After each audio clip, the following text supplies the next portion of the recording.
Restrictions on the public. Starting next Monday, gatherings of more than 6 people will be banned. Matt, what do futures say? Futures are down, and European futures have been down since we kicked off the program. They're actually doing a little better than they were at the top of the hour, but U.S. futures are turning a little bit lower as well. So is this market getting a little bit more risk off? The live cash trade starts now. Let's take a look at the global macro movers screen. You can see each column holds a different risk asset here, and equity index live equity indexes are in the left-hand column. You can see the FTSE opening down a little bit. Really, I would call that unchanged for the UK index. The IBEX down about 0.07%, and it looks both of them are bouncing back up at the open. Now we see the DAX up also 0.2%. The CAC up almost 0.2%. Interesting stuff. So the futures dissipated. I mean, they were down 0.5% at the top of the hour. 60 minutes later, they were getting back to zero, and now we're seeing equity indexes open slightly in the red and bounce a little bit higher, maybe bounce a little bit back lower. So having a difficult time finding direction, but it's not definitively red right now. That's after a big tech sell-off in the U.S. The NASDAQ sank more than 4% yesterday. Tesla wiped out 21% of its market cap, $82 billion. That's a bigger market cap drop for Tesla, the drop alone, than the total value of Ford and General Motors combined. So a huge drop there. Apple lost nearly 7%, which is a lot for a $2 trillion company as well. Sentiment also took a knock from AstraZeneca's vaccine trial, which we were just telling you about. It was halted after one participant developed an unexplained illness. Joining us now is Piers Hillier, Royal London Asset Management CEO. Piers, what do you think about this tech sell-off? For a moment there, we thought maybe it was just a blip, and now it's starting to look more like a sustained rout. Yeah, good morning, Matt. I think it's been fascinating, this, because a lot of people have wanted to call the top in the tech sector really throughout this year. And even when I was talking to clients at conferences last year, there was concern that we were overstretched. And the reality is that the earnings actually really did justify the growth we saw earlier in the year. I think the thing that's changed for me in the last month or so is that the final boost we had for technology companies was the reduction in the discount rate. And what I mean by that is that long bond yields fell as we've had COVID impacts kick through. That gave a boost for longer duration type equity assets like technology, and that caused a re-rating of the sector. And if you go back to sort of 1999, 2000, the classic peak in markets is really driven by multiple expansion and significant liquidity. And that's really the characteristics we were seeing most recently. And so in some ways, whether it's just a healthy blow-off at the moment or we start to see some form of normalization, I don't think it's an unhealthy backdrop that we've seen. To me, the important thing from here is really going to be when we get to Q3 earnings, are we seeing the compound growth that we saw through the first half of this year? And specifically, Piers, good morning to you. Good to see you on the programme. We've talked about Tesla, or you've mentioned Tesla in your notes ahead of this conversation. I wonder if you wanted to give us your thoughts on a company that, sometimes we talk about it as a tech company, sometimes we talk about it as an auto. How would you like to play autos? Yeah, I think there's a really interesting, significant transitional change in the auto sector at the moment as we move from carbon-based auto manufacturing to electrical and in some ways technology-driven auto manufacturing. And what I mean by that is that Tesla is being driven not only just by its auto component, but the digitalization of transport and the ability to move to intermodal movement driven by computers where we don't actually need to physically drive cars. And so when you see that, you expect that is going to be a long-term structural growth opportunity. And so often you'll pay up to enjoy that potential growth factor. I think what investors are looking at now is that a number of the classic OEMs are starting to catch up from an electrical car perspective. And so really, when I look at this at this stage, I reflect slightly that it's a little bit like the gold rush, that actually you were most rewarded by providing or buying the picks and shovels manufacturers than actually the gold prospectors themselves. I'm not saying that that Tesla's there's that per se, but what I'm saying is that the gap and the sort of the innovation that Tesla established is quickly being competed away in terms of the OEM side of things. The real question is whether they can keep that lead in terms of the technology side and that intermodal movement. And if they do that, then you can start to see why people are very enthusiastic about it from a technology perspective rather than an auto perspective. Yeah, no, absolutely. And I mean, you can start to see that with the design, right? As it ages a little bit and these new offerings come out, you wonder if Tesla can keep up. Although, it was over a $400 billion company for a while. That's a pretty impressive vote of confidence from investors. Not as impressive as Apple, Pierce. Over a $2 trillion in market cap, lost 7% of its value yesterday. And this isn't a company that really has any competition worries, is it? What's the problem with Apple? No, I think it comes back to this multiple expansion point I talked about, is that these companies are growing double digit. They justify, a higher rating than the market because of that ability to grow. And as we have all been working remotely, so, I'm sitting here talking to you from my iPad, we're using more digital tools. And so they've been a massive beneficiary of that. The problem is, though, is that the markets have a tendency of extrapolating growth and assuming that continues in perpetuity. And that's what people are starting to challenge here, is can these growth rates really continue? And if we're going to see any form of start to normalization or any form of return to work, then the sort of the massive premium multiple we apply to the tech and digitization of the workplace, perhaps some of the froth comes off in terms of the multiple expansion side of things there. I mean, coming back to Tesla itself, I think the thing that worries me really there, and you really got a stat up front, is that it fell by the value of General Motors and Ford, overnight on that 20% fall. And it tells you, when you ever see one company that basically equates to the value of the whole of the rest of the sector or the whole of the rest of the competitive sector, you kind of feel that we've got a bit over enthusiastic about it. Tesla's done some wonderful, innovative things. It's really driven our desire to move to the electrification of cars. And as we see ourselves as investors and thinking about how we provide outcomes to our customers, enhancing the backdrop for the environment, decarbonisation, they were right at the forefront of that theme and rightfully captured the premium for that. My issue here today is that I think that there are lots of people chasing at their heels, and so they've got to continue to innovate and justify the growth multiple that's being applied to their shares today. Piers, thank you. And still I wait for an effective charging network near where I live. Piers Hillier, Royal London Asset Management CEO, stays with us on the programme. It is just coming up to, well, it's 7 minutes past 8 here in London. Coming up on the programme, we'll talk about what's going on in the US in the fiscal stimulus conversation. US congressional leaders harden their stance on stimulus. The Republicans introduce a slimmed down, a skinny bill, and the Democrats call it fraudulent. This is Bloomberg.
Welcome back to the European Market Open. Well, this Wednesday, Nasdaq futures are certainly very volatile, and that seems to be leading European equity markets around a little bit. Certainly that vibe from the US around tech, very influential. So we've got stocks here in Europe up by just 0.1% as we go through the early part of this morning. But as I say, Nasdaq futures volatile up now 0.7%. They were negative for a while, so we'll see where they are in half an hour. Now, US congressional leaders are hardening their stance on additional fiscal stimulus. Republican Senate Majority Leader Mitch McConnell introduced a proposal for a slimmed down package expected to cost between $500 and $700 billion. That is a far cry from the $2.2 trillion of relief that Democrats want. What they have is so meager that it insults the intelligence of the American people, does not solve the problem, and it is not, again, we know that we have to compromise, we know we have to negotiate in order to reach an agreement. We all want an agreement, make no mistake about that. But get serious, get real, Mitch McConnell. Piers Hillier is still with us, Royal London Asset Management CEO. Piers, how do you prefer to think about whether stimulus is necessary in the US? Is it necessary for the US economy? Is it necessary for risk assets to go higher? And depending on which one of those questions you prefer, how much do we need to see to get us through the winter? Yeah, so I definitely think it's still required. It's interesting, I was reflecting back when I last actually was in the studio sitting next to Matt, and we were talking about what are the long-term impacts of COVID, and the shortening of supply lines was the point I made back in February, and I think that's really the challenge. The US economy needs actually to see more of that onshoring. It started 2 years ago, and you need that stimulus package, I think, to actually help drive forward the US economy. So the good news is that actually the monetary side of things, there's abundant, cash in the US system. M1 growth is as high as it's been in over a decade. And so it's not about liquidity within the financial system. The challenge is it's not actually being transmitted into the economy. And that's where the fiscal side of things is really, really important in terms of encouraging long-term growth and investment. So, as a regular visitor to the US over the years, one thing that always stands out for me is that a lot of the major cities have got a significant underinvestment in infrastructure and intermodal transport. And this is a really great opportunity in some ways to actually upgrade some of the capabilities and the infrastructure requirements. And I think more broadly, how do you create job formation? How do you bring some of the innovation that the US exported through globalization back into the US? Not dissimilar picture in the UK, if I'm honest. Particularly with the Brexit aspects and conversations going on this week, it's really brought into sort of stark relief the need for us to actually have a fiscal stimulus package here. We don't need to pump more money into the system. Negative rates is the wrong answer. That is not the problem. That was the issue back in the GFC. This crisis has more undertones or evidence of, say, the early 1990s, where we had a bit of a property bubble and a sharp economic slowdown, which impacted the broader economy. And in order to bring ourselves out of that, you needed a fiscal stimulus package that worked. And that's why there's so much negotiation in Congress. Just one final point, if I may. You're 2 months away from a presidential election. You've got congressional elections coming up. Not unsurprisingly, everyone's very cautious about how much political capital they give to the other side. Security, I think actually they will find a way forward in terms of a stimulus package, and it will be somewhere between where Mitch McConnell has pitched it and somewhere between where Nancy Pelosi wants it. But I think on balance, they will get a stimulus package, and that will help the US economy through the rest of this year and into 2021. Jeff Gundlach yesterday had one of his infamous webcasts, or famous webcasts, I guess. I loved it. It was packed with nuggets. He's not happy about what the Fed has done. He thinks the government assistance program was maybe too much or for too long. And he says he's betting against tips right now, which have had massive inflows. But it makes sense, to think that the impact of the pandemic, or to think that the Fed is going to somehow be able to bring about inflation. I don't understand that, because this pandemic looks so deflationary. What do you think we're going to see in terms of prices? Yeah, it's a really good point. This inflation is the sort of the genie that's never really come out of the bottle. I think I remember as we came out of GFC, everyone telling me, "Oh, this is massive stimulus. It's going to be hugely inflationary," and that was sort of the issue that never really took place. And I'm kind of that view at the moment. I can't obviously see a significant inflationary pressure out there. It's not as though we've got, inflation is normally driven by a supply-demand imbalance. The last time we saw any form of indication of that was in the early noughties, and that was when China was putting a massive demand in for commodities to support its Olympic Games campaign in 2008.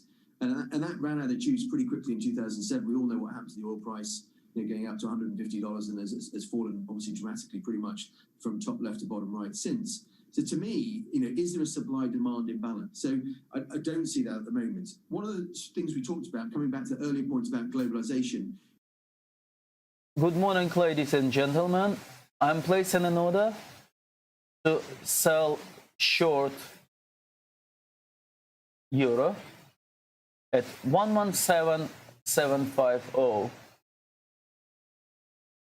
Order placed to sell short at 117.75. Okay. At the same time, I am opening position for Japanese yen, long position at, no, it's too late, sorry.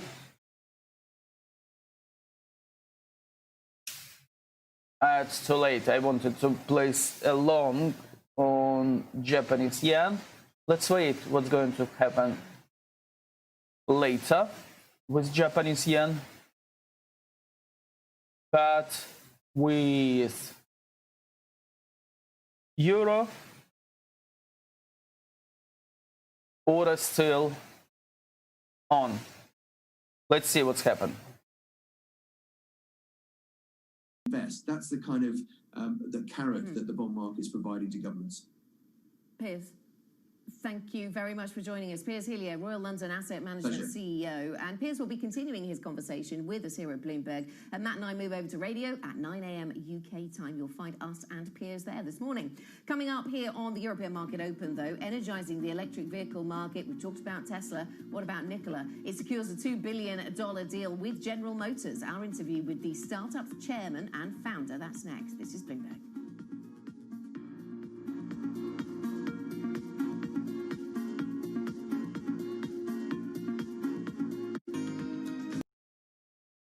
Position open short for euro at 117.75.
Welcome back to the European Market Open this Wednesday morning, 21 minutes into a session that sees European equity markets up by 0.5%, despite fears around the tech sell-off in the United States. NASDAQ futures point to the upside. Now, Tesla suffered its biggest one-day drop ever after the electric car maker missed out on being included in the S&P 500 index, taking some investors by surprise. Shares closed down 21%, shaving $82 billion from its valuation. We've already had investor response to that on the program. Now, declines worsened when General Motors announced it's taking a $2 billion equity stake in the electric truck maker Nikola.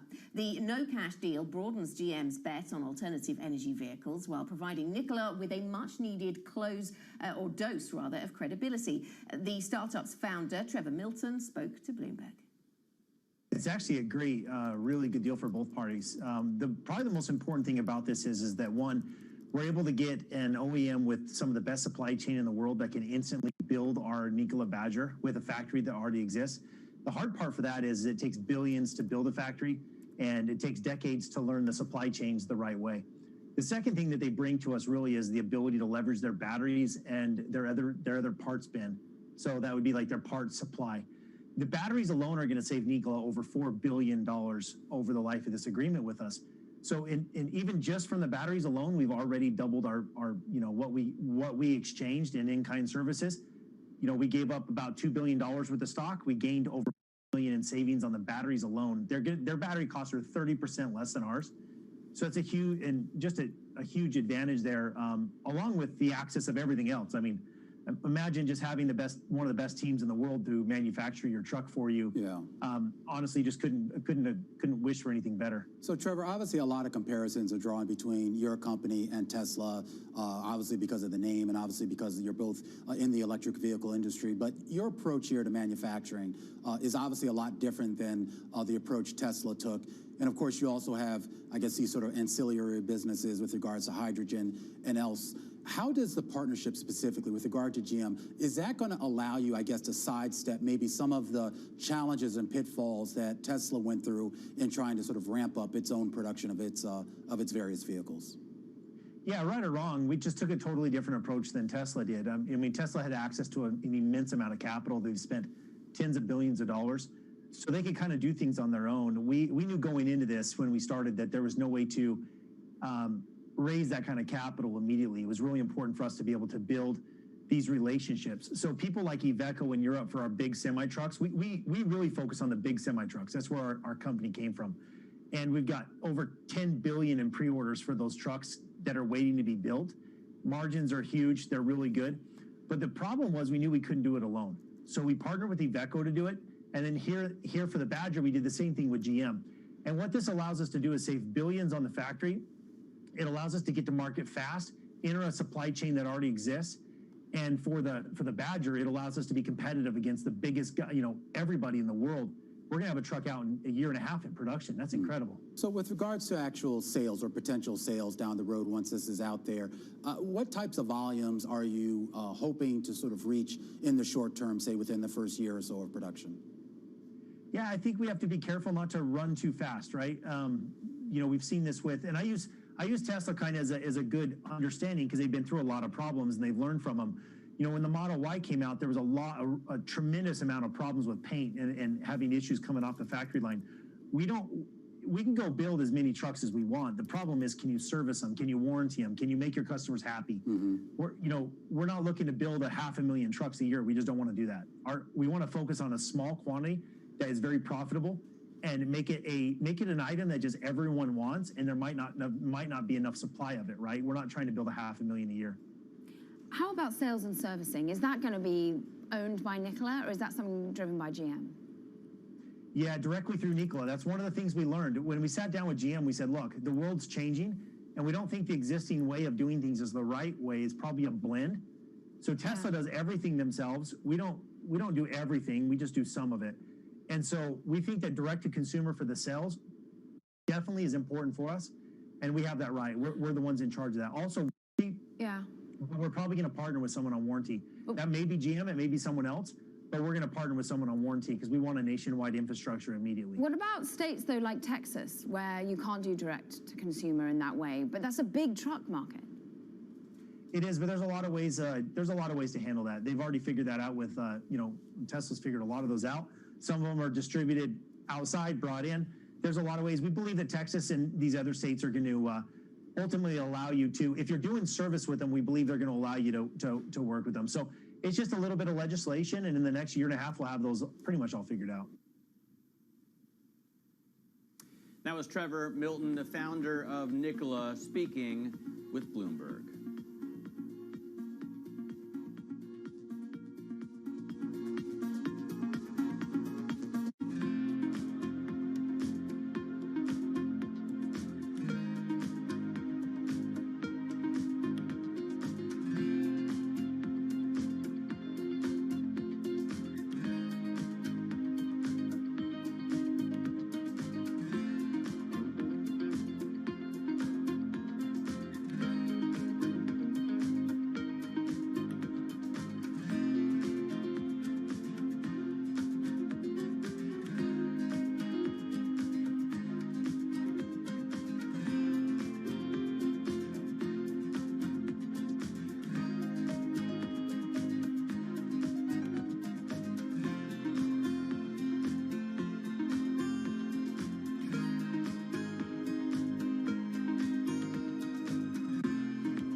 Welcome back to the European Market Open, 30 minutes into today's trading session. We've got European equity markets trading higher, up by 0.5% in the aggregate. And looking at where the gains are coming through, we see some of the best performance in Germany, up 0.7% on the Xetra DAX right now. In terms of sectors, there really is one sector that's moving more to the downside than others, and that is travel and leisure. When you dive in, it's pretty broad-based, really, in terms of the selling. We see Ryanair down by 2.9%, IAG down 4.5%, Lufthansa down 3%, some of the hotels down 2% or so. So some concerns possibly jumping off the potential for delay in a vaccine, and maybe that is weighing on that particular sector. To the upside, we see utilities, personal and household goods, and some of the more defensives like telecoms, healthcare moving higher. Let's get a Bloomberg First Wave News update. For that, here's Laura Wright. Thanks, Anna. AstraZeneca has paused a late-stage trial of its coronavirus vaccine after a participant became ill. The drug maker said the decision was a routine action intended to allow researchers to examine safely data, but it could delay or derail efforts to deliver the so-called Oxford vaccine, which is seen as one of the leading candidates to provide immunization against COVID-19. Boris Johnson is set to tighten lockdown rules in England. All social gatherings of more than 6 people will be banned as of Monday, down from the current limit of 30. Police will have new powers to disperse and fine any offenders. High-yield bond defaults could double as companies struggle with the economic downturn.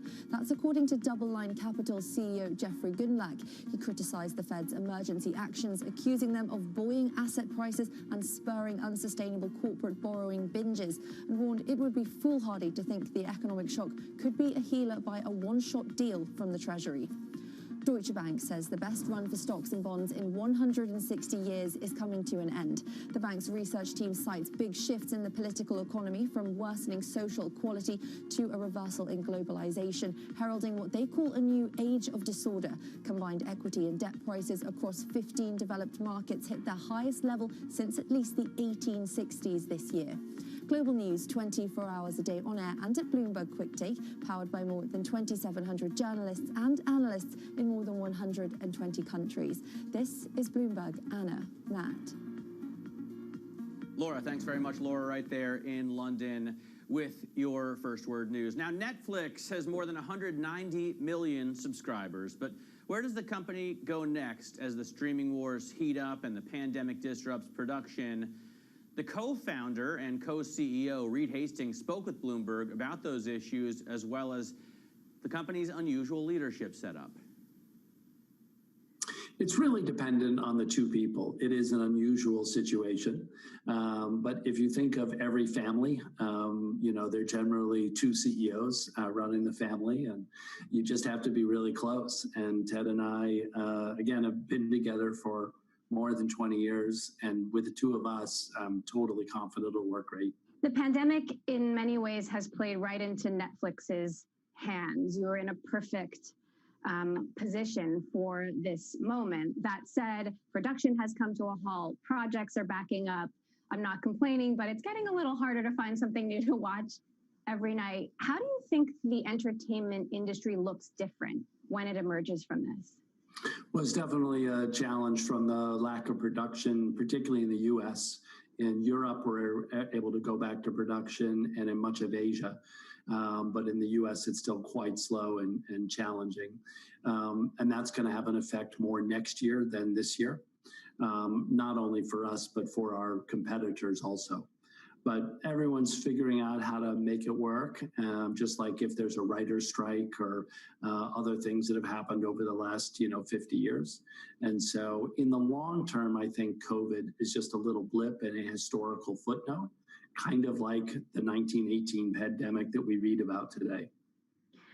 You said that there is a space for many streaming services in the market. I know you've been impressed by what Disney has accomplished. We've just seen HBO Max launch anew. How many of these services, though, do you think actually have the potential to reach 100 million or 500 million people?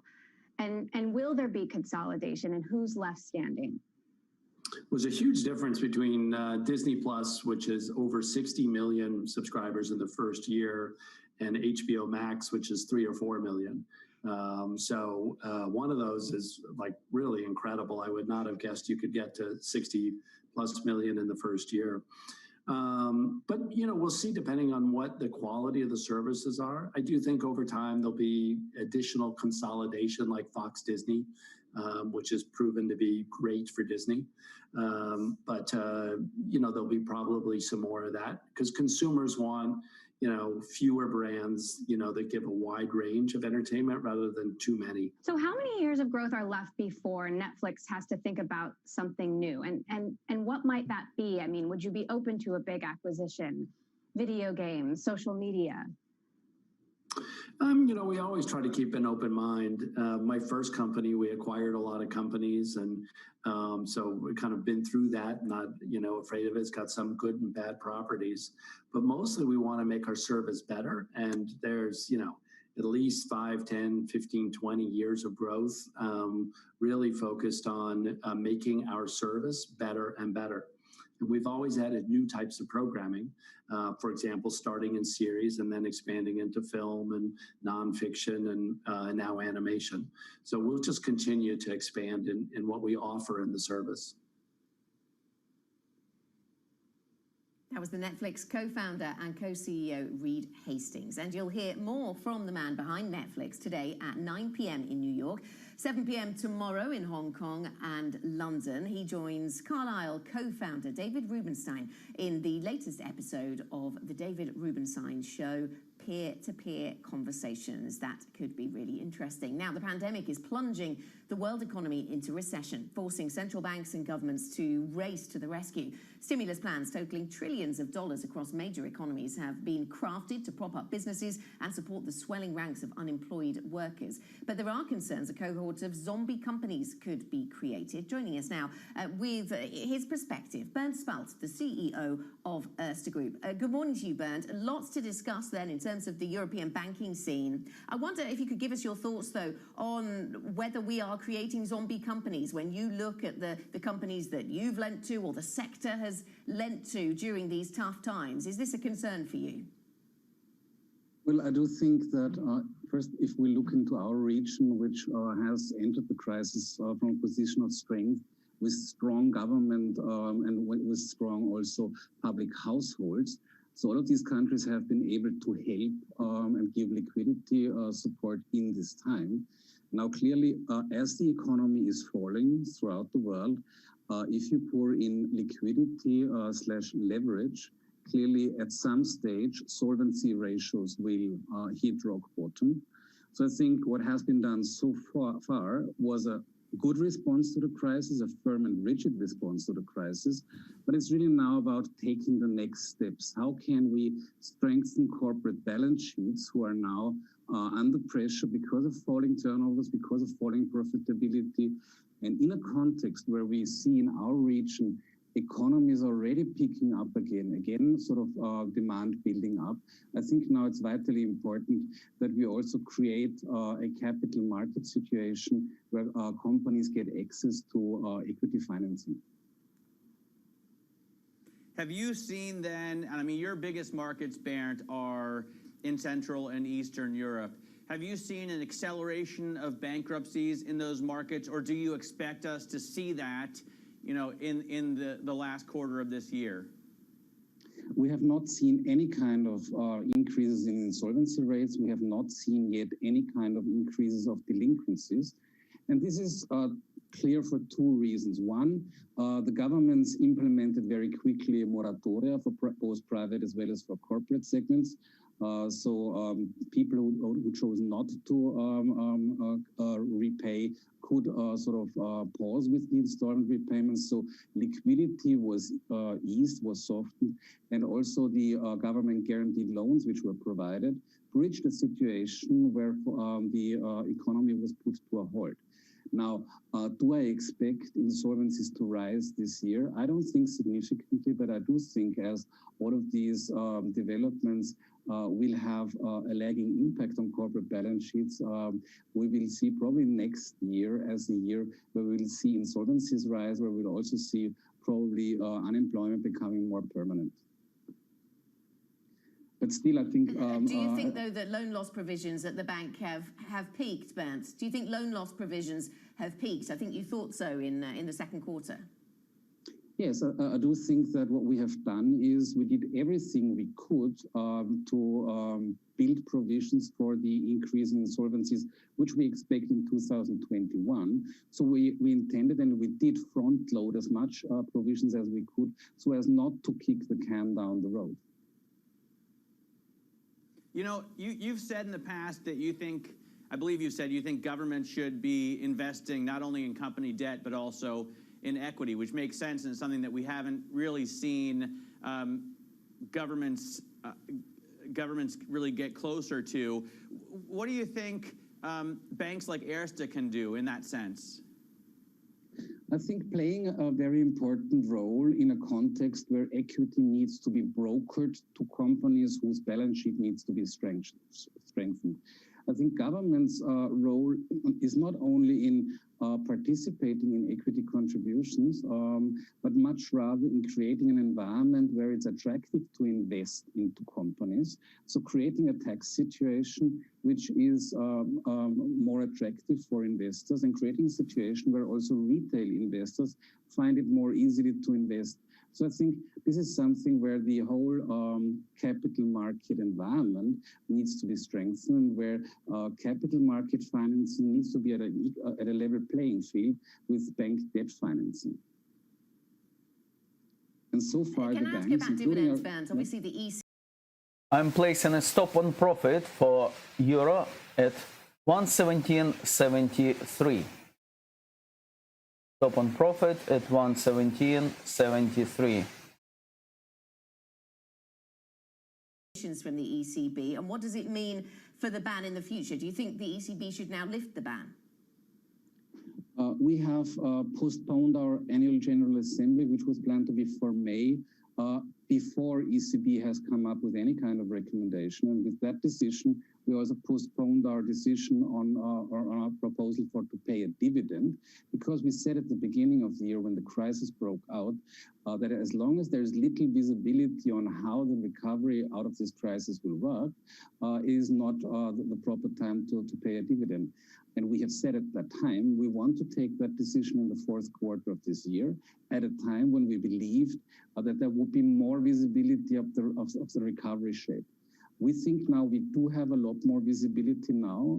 We intend to hold our AGM in 2020, at the end of 2020. We have been very profitable in 2019. We have been profitable in 2020, and we see our economies in all of our countries recovering already. So I think there's every justification to pay a dividend for both 2019 and 2020. But clearly, we also will not act against the recommendation of the ECB. Bernd, it's great to get your take. I don't think we get a look enough at the central and eastern parts of Europe, and it's really a key part of really the economic engine for all of us. Bernd Spalt, CEO of Erste Group, thanks so much. Hope you can come back and spend some more time with us in the future. Coming up, the ECB, speaking of, the ECB's emergency QE program could be undercutting the bloc's green goals. What can the central bank do to incorporate climate change into its agenda? This is Bloomberg.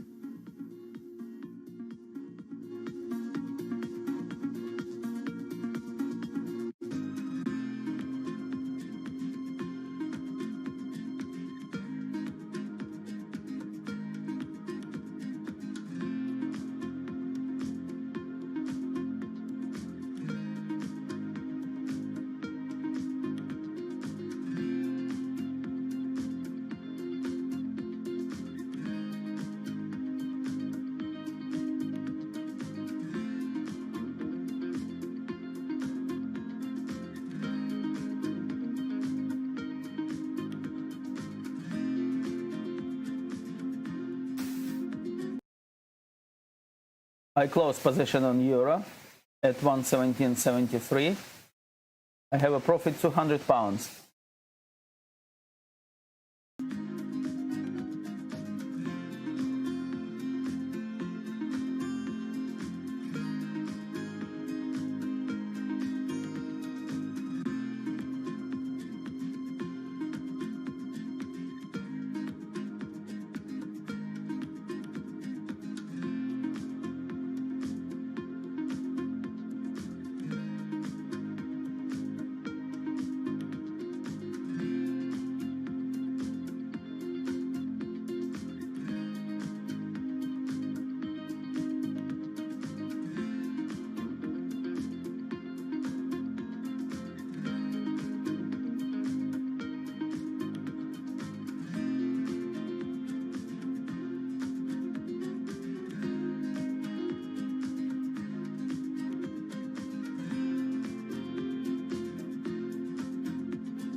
Welcome back to the European Market Open. 46 minutes into a trading day that shows some upside for European equity markets. The London market, the FTSE 100, up by more than 1% right now. Nasdaq futures actually up by 1.5%. So have we drawn a line in the tech sell-off? We'll see. Now, the ECB's emergency QE program might be undercutting the bloc's climate goals. Environmental campaigners Reclaim Finance say that the purchase of bonds from Shell, Total and Engie is feeding into a natural gas frenzy. Joining us now is James Purcell, Quintet Private Bank Group Head of ESG Sustainability and Impact Investing. It's an interesting question, isn't it, James? What the ECB, what central banks should be buying, how should they be choosing between one bond from one company and another bond from another company? Does this go to the heart of one of the big questions for ESG around how to define sustainability and where natural gas fits in there? I guess that's something that many people struggle with.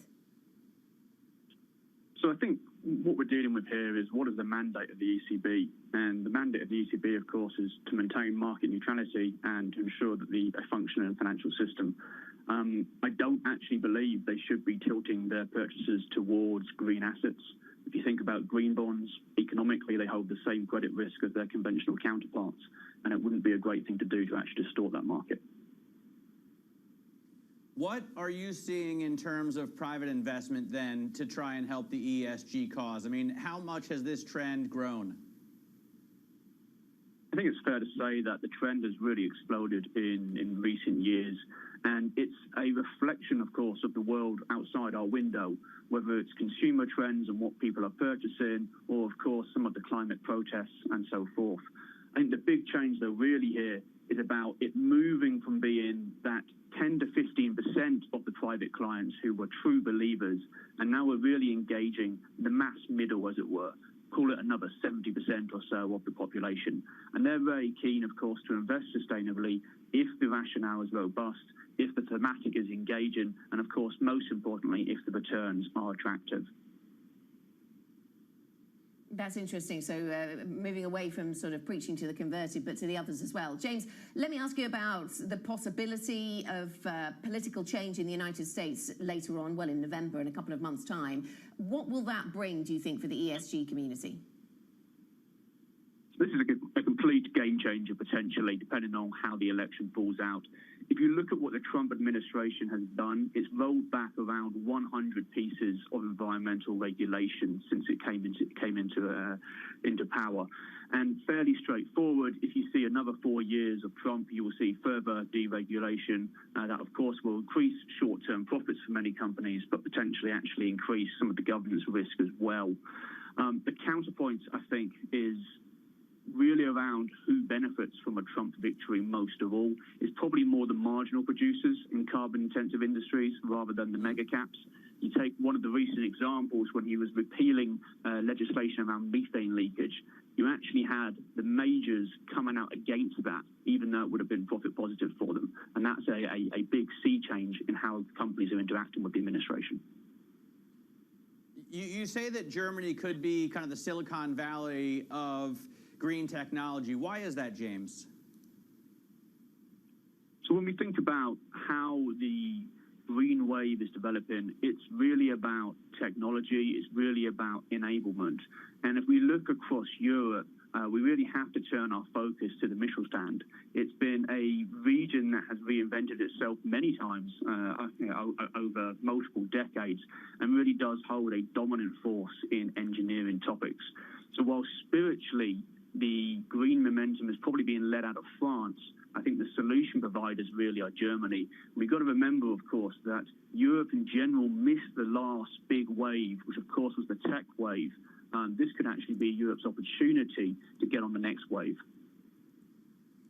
James, thanks so much for joining us. James Purcell there from Quintet Private Bank Group. He's the head of ESG, and I'd love to get you back and do some more of this, James. So hopefully we can make another appointment with you. Coming up, stocks struggle for traction in the wake of Wall Street's big sell-off. Is the tech drop a healthy correction or a bigger rout? We put that question to Tomoko Yamatsaki from our MLive team. Next, this is Bloomberg.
Welcome back to the European Open. We are almost an hour into the session, and we're looking now at 1% gains on the FTSE. The DAX almost up there, 115 points. The CAC 40 gaining as well. So European stocks rise up after the drop that we saw yesterday. I want to get into the markets now with Tomoko Yamataki from our MLive team. And Tomoko, I'm not sure if I just noticed it or if you've been doing this Europe piece in the MLive blog for a while. I saw it yesterday. I thought it was a great addition. So really glad to get you on the program. Let's kick it off with the MLive question of the day. I'm always fascinated to know what Bloomberg clients are responding as far as our QOTD. Today you're asking, is this tech drop a healthy correction or a rout? What are you hearing? That's right. Right. So, well, let me just start that. I'm more of a bear. So, with this unstoppable rally we've been seeing in global technology stocks, I would say it was only a matter of time that we saw some pullback. Most voices I heard this morning were saying just it's a healthy correction. But given the sort of paradigm shifts we've been seeing over the years with various innovation and technology industry, the bulls are actually arguing that there is still room for upside given their growth prospects. So that's one thing to watch out for. Interesting. Good morning to you, Tomoko. And interesting to see that the Nasdaq futures are now up by 1.4%. So we'll watch that one. We haven't mentioned oil prices much this morning on the program, and they've been down below $40 a barrel in the Asian session, now back up at 40.33. But what was behind the drop then we saw in Asia? Right, and I would add to that oil drop has been one of the reasons why there was some sort of a risk-off move at some point. Oil has been rising futures volume, and that's pointing to some fresh shorts apparently. That's coming after some price consolidation that we saw earlier. Now, a few of my colleagues are also noting that demand remains quite weak, and it's still, if you look at it, it's far from returning to pre-pandemic levels.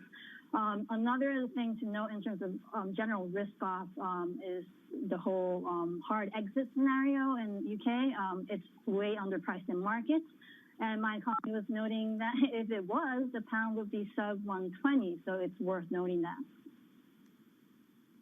What are, Tomoko, some of the other key assets that we should be watching right now? Right. So to gauge the sentiment, I'd really say it's worth keeping an eye out for bonds and gold. If we've yet to see the kind of frantic buying of those havens as we saw, say, back in March.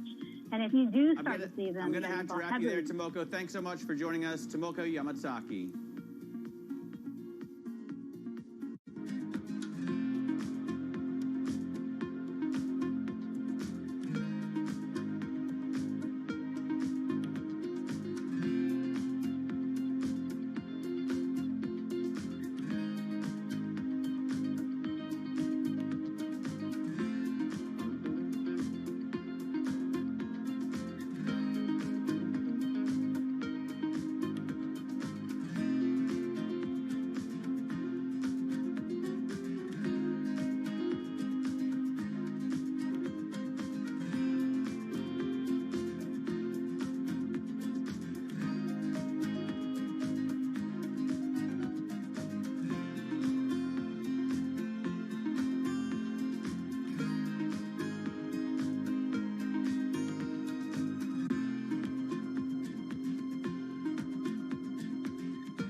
action. AstraZeneca slams the brakes on its phase 3 vaccine trial after one of the test patients contracts an unexplained illness.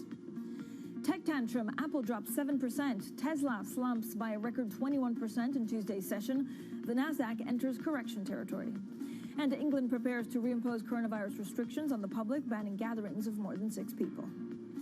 Well, good morning, everyone, and welcome to Bloomberg Surveillance. I'm Francine Lacqua here in London. We've had a bit of a wild ride when it came to the market, so let's check on what's going on exactly where and when. I'm looking at the European stocks 600. Now, they're actually gaining some 0.6%, but again, we saw a lot of tech stocks falling significantly yesterday. Stocks today, though, maybe recouping some of the losses from yesterday. There's a bit more optimism creeping into the markets after we saw the tumble yesterday in the U.S. Now, there was also concern that investors would worry about the fact that AstraZeneca had to pause its trials of a leading experimental COVID-19 vaccine, but we understand that investors, at least for the moment, taking the news in their stride. Treasuries and the dollar trimming their advance, equity futures strengthening. The pound headed for the longest declining streak since March on worries that talks could collapse over changes in the Brexit withdrawal agreement. Now, coming up, they look good on paper, but smart beta ETFs have been failing when they hit the real world. You can hear more about that on our weekly show, ETF IQ Europe, and that starts in 30 minutes from now.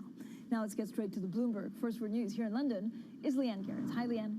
Good morning, Francine. AstraZeneca has paused a late-stage trial of its coronavirus vaccine after a participant became ill. The drug maker said the decision was a routine action intended to allow researchers to examine safety data, but it could delay or derail efforts to deliver the so-called Oxford vaccine, which is seen as one of the leading candidates to provide immunization against COVID-19.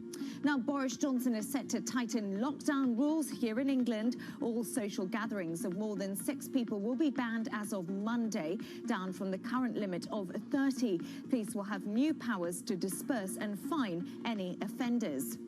Tesla shares fell the most ever on Tuesday after the company missed out on being included in the S&P 500. The stock closed down 21%, wiping $82 billion off its valuation. Tesla has soared nearly 300% this year, making it the second best performer on the Nasdaq amid strong earnings reports and a speculative fever that drove bullish bets in option markets.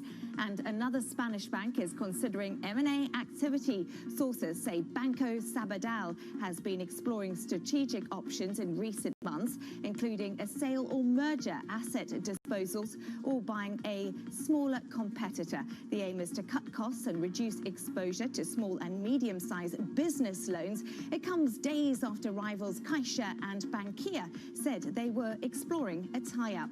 Global news 24 hours a day, on air and at Bloomberg Quick Take, powered by more than 2,700 journalists and analysts in more than 120 countries.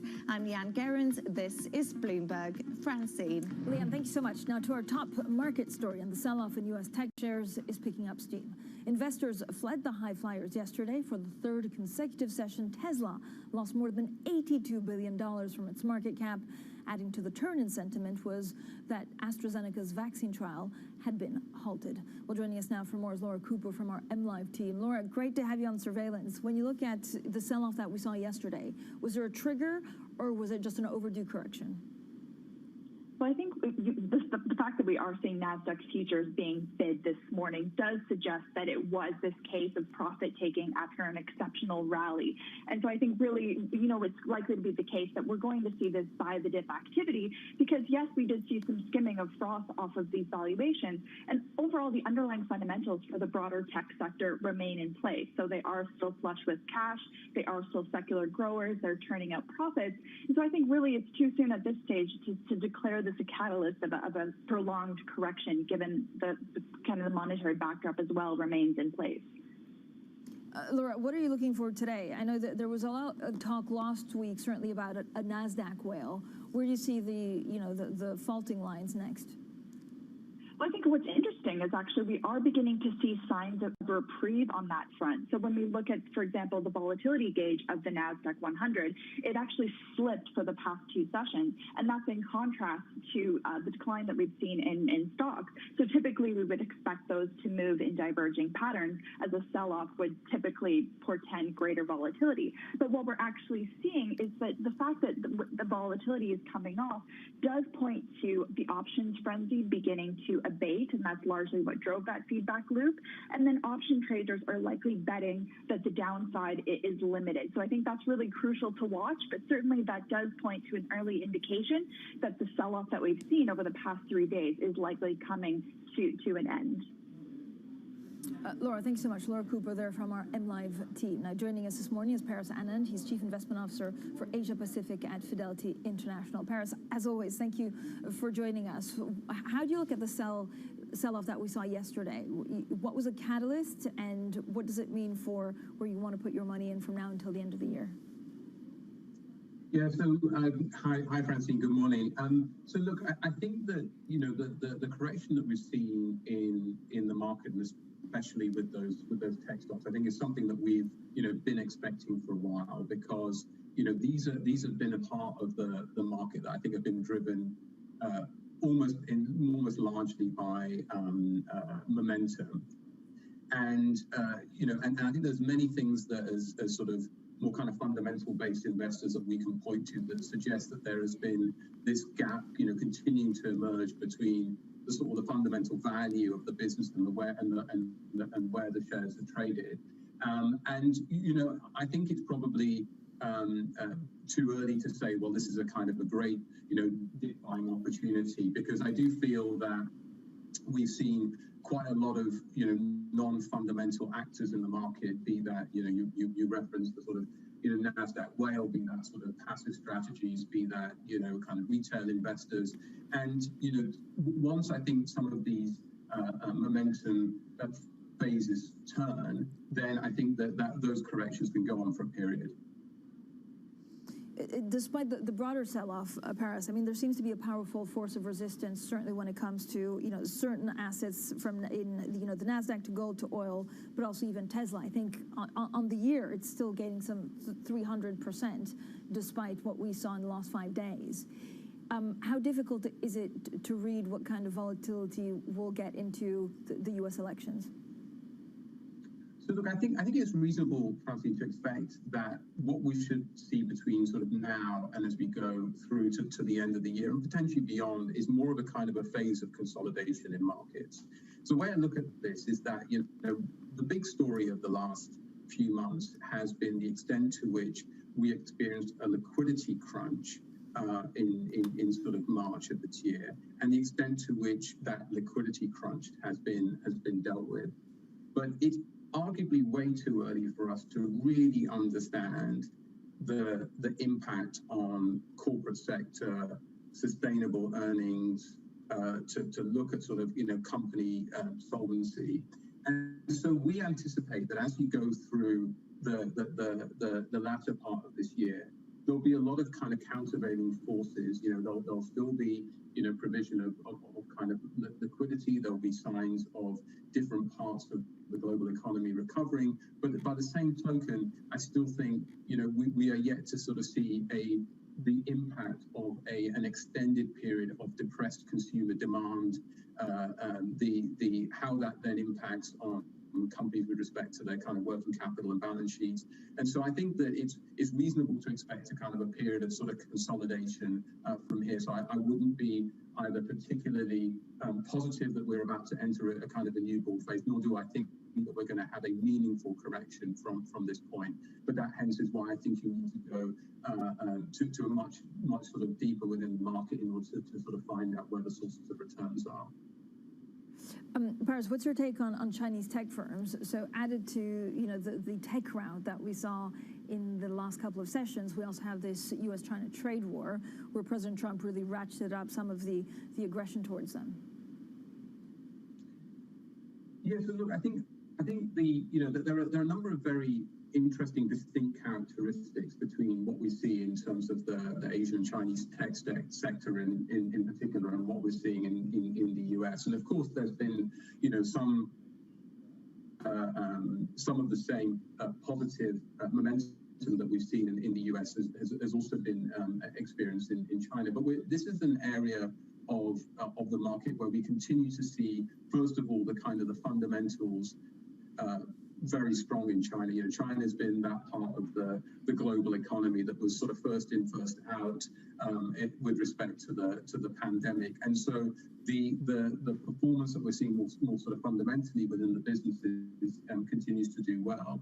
We're also seeing a very sort of vibrant IPO and sort of new issuance market in this part of the world as well. And actually, you referenced some of the tensions with the US. Actually, in some ways, those have contributed to the listing and the migration of listings from for many of these US top tech stocks from the US onto Hong Kong and China. So we're seeing deals in total this year up significantly. I think almost 80% this year relative in Asia ex Japan relative to where we were this time last year. So I think that there is more chance of sort of preserving the returns that we've seen in tech stocks in China, I would argue, relative to the US. The other point to bear in mind as well is, as global investors, we're also very conscious of what's happening with the currency. So, in that sort of context as well, the returns that we're seeing from the US have also been impacted by the weakness of the dollar as well.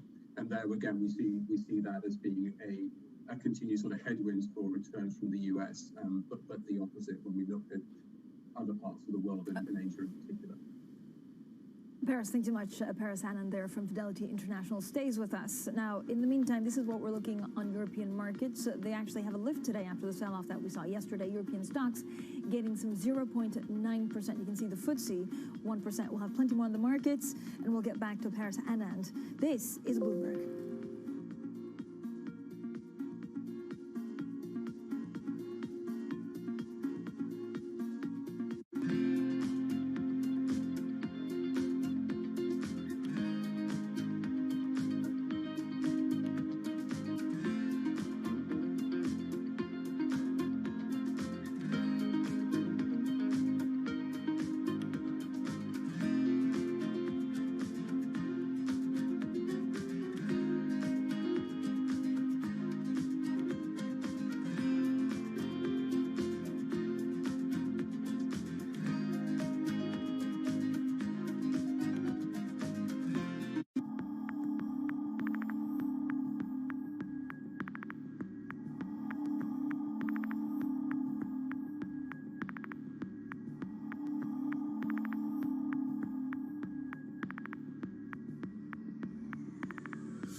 It is critically important that the markets stay open in this time, as opposed to trying to take breaks in the middle. I think that'll just push off the situation a little bit, but actually could create other pent-up issues if you do close the markets.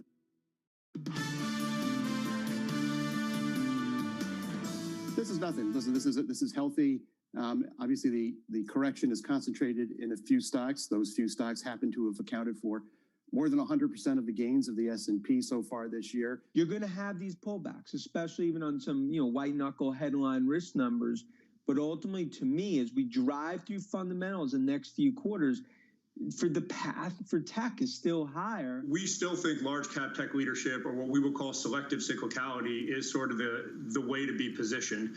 And this is probably a shorter term disruption for the markets. Right now, we are just smack in the middle of some indigestion, I would say, for the street in terms of how they're processing the different option positions that we've seen from large institutional investors, but also from the retail community. We're advising investors to look at other types of sectors like industrials or healthcare, and to just not sell the market off altogether, but just be a little bit more pragmatic. We're headed into a period of pretty significant volatility, I think, in the markets.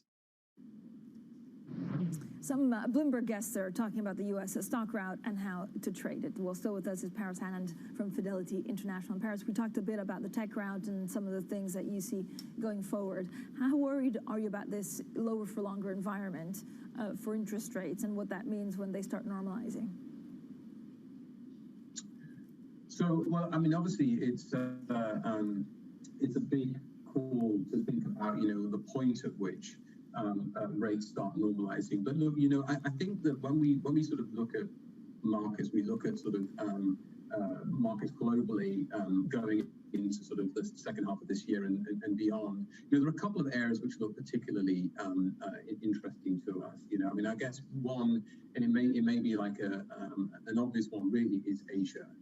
We are seeing, this is probably one of the first times we've seen this type of a sort of macroeconomic shock or a market shock, and Asia, especially North Asia, has been as resilient as it has been.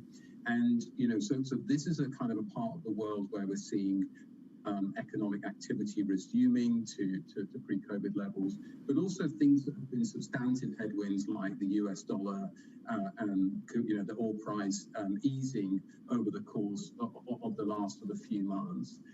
So I think that to us is an area both on the with equity markets and bond markets where we're seeing the scope for for sort of good returns as we sort of go forward. I think you can broaden that to emerging markets. Actually, in emerging markets globally are a big beneficiary of sort of dollar weaknesses, but also, and I think this is such an interesting concept that often gets talked about less, is that they are in relative terms offering, they're not expensive. They have been more of a laggardly sectors of the market. And I think that, for investors, more broadly, trying to think about those parts of the market, not the areas that have been, part of that very sort of narrow, strong leadership, but thinking about where are some of the areas that have been left behind. I think that's where you're going to find the better returns as we look out over the medium term. How much volatility are you expecting in renminbi, Paris? And I guess, we talked a bit about trade, but if Joe Biden becomes the next president of the United States, are you expecting, these trade wars to be tempered quite significantly? Is that certainly what Chinese investors may be banking on? So look, I think that, you can step away from the US election and still make a very meaningful, reasonable assumption that, what you're likely to see in the US particularly is a constant recourse to fiscal and monetary policy. And that is going to put downward pressure on the US. I think that the most important thing to recognize is that is not the approach that has been taken in China, for example. China has chosen not to monetize the crisis, has not used that sort of level of stimulus.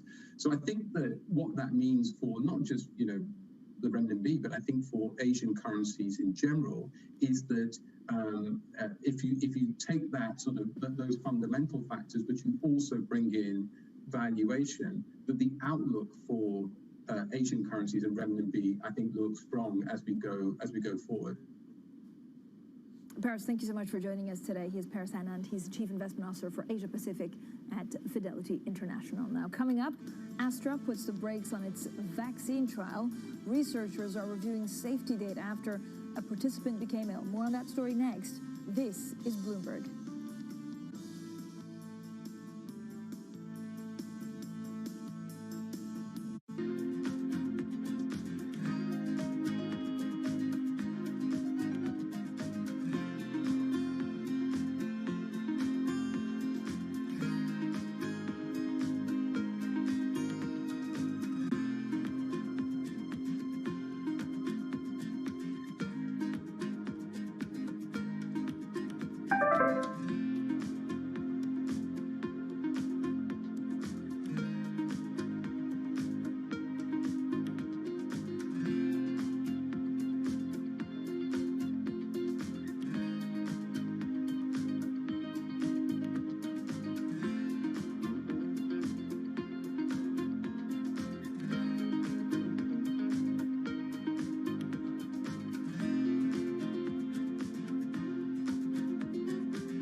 watching Bloomberg Surveillance. I'm Francine Lacqua here in London. Now, AstraZeneca has paused a late-stage trial of its coronavirus vaccine after a participant became ill.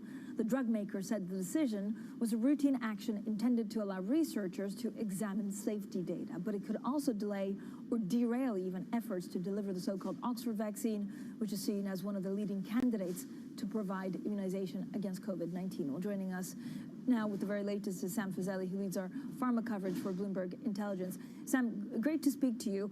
How likely was it that something like this would happen? How much of a shock is it? Francine, in these large trials, there's always a risk of these kind of safety side effects, especially when you're dealing with a new vaccine, new technology, and obviously heightened awareness of these trials, given that you're giving them to healthy volunteers. So not surprised. How much, I mean, what's the biggest concern? Apart, of course, from, the health of the individual that's involved, does this slow down the vaccine process? Does it mean we don't understand the vaccine, or does it just slow down the recruitment of potential candidates to receive the vaccine? Yeah, well, I certainly hope that those who are constantly pushing for getting data out early and getting things approved by a certain date will just stop meddling and stop going on about it, so that these trials can be done in a calm, collected fashion, as fast as possible, but calm and collected fashion, and get to the end of the trials. Is there too much pressure, Sam, on these companies to deliver? Yeah, I mean, we all watch what's going on with regards to politics and every angle, and unfortunately, scientists don't understand the disease well enough. Politicians have no hope. They just have to sit back and let the process take place. I'm pretty sure that every company and every regulator is razor focused on delivering as fast as possible, but it has to be as safe as possible. Who's getting it right? I don't know, Sam, whether this is just, when will we know whether this is just a one-off, whether this is linked to the vaccine, or whether this is something that means that, the Oxford vaccine isn't going to be viable for quite some time? Yeah, no, to say who's getting it right, let's see which countries' politicians have meddled the least in the discussion about vaccines. You know the answer to that as well as I do. Europeans have been quieter than the US. China and Russia have rushed their vaccines to broader application and inoculations just based on a very early phase 1 trials. So, whether it's going to be the Astra vaccine or Pfizer vaccine or Moderna vaccine, we just have to wait till we get to the end of the trials. Sam, thank you so much for joining us today. Sam Fazeli there from Bloomberg Intelligence. Now, coming up, they look good on paper, but smart beta ETFs have been failing when they hit the real world. You can hear more about that on our weekly show, ETF IQ Europe. That's coming up shortly. We'll also have a full roundup of the markets after the sell-off we saw in technology stocks yesterday. Today, stocks are climbing. U.S. futures also rebounding. It does seem that certain investors may have drawn a line under the recent sell-off. This is Bloomberg.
another day of risk off across the financial markets. We bring you special coverage of all the price action and implications here on Bloomberg Television.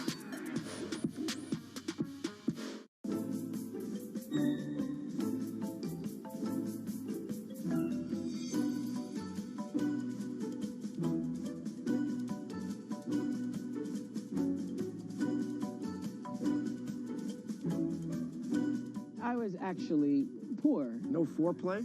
Eat your bag of Lay's with a smile on your face. If all the diseases have been taken, I'll take a tax.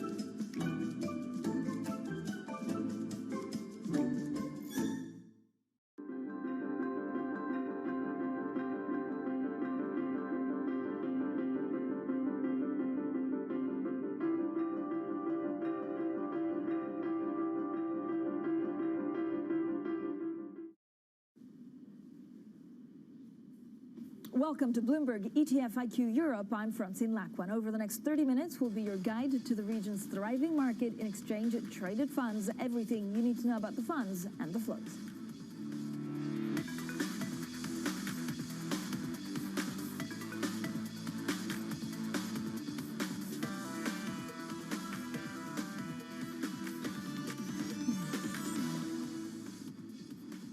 Trading tech volatility when stocks make big moves. How can ETF investors steer clear of trouble and keep their portfolios in the fast lane? Despite a meltdown for some sectors, equity ETFs continue to see inflows, grabbing the lion's share of new money this month. We'll bring you all of the moves from around Europe. And not so smart, new research says smart beta strategies that look great on paper often lose money after they launch. We'll dig deeper into the numbers. So it's been a dramatic week for tech investors, so let's kick off the show with a look at which countries and sectors have been attracting the money. Here's our Danny Berger analyzing the numbers. Hi, Danny. Hi, Francine. In short, tech ETFs have gone wild as the tech sell-off accelerated. Now, ETFs are a really important tool during sell-offs like this because they give you broad exposure. So we often see investors buying and selling them to hedge or to get rid of their exposure or maybe buy in to that sell-off. So here I have the value traded for the Qs, that's the NASDAQ tracked ETF in the US, and value traded reached a record on Friday, September 4th, reaching $35 billion trading hands. Now, this blue bar I have down here is volume for TQQQ. It's a 3 times leveraged NASDAQ 100 ETF. We've seen a lot of the Robinhood retail investor crowd trade into that, so maybe that's less professional traders driving some of the flow. Now, let's get to FFLO Go. This is a function where you can track the flows in Europe specifically that we're looking at. And of course, we've had concerns of a second wave in Europe, as well as economic concerns that brings with it. So no surprise here, we are seeing outflows. Take Spain, where we're getting another spike, a lot of Spanish ETFs selling off. At the bottom of the leaderboard, though, is Germany. We did see one US-listed German fund get inflows. If you're thinking about out of growth and into value, Europe might be a place you want to go, but still on a net basis, we're not seeing that. So Germany having outflows of 69 million for the week.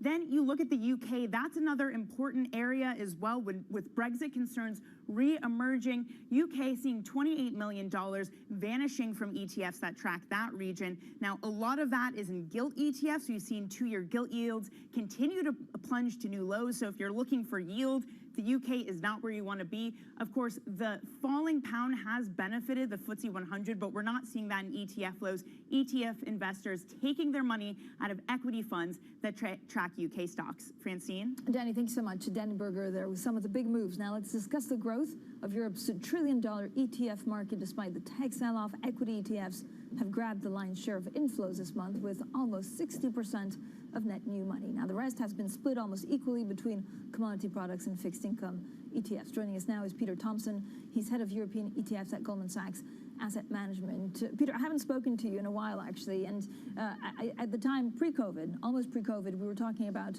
the European market, how small it was compared to some other aspects and so there are other parts in the world.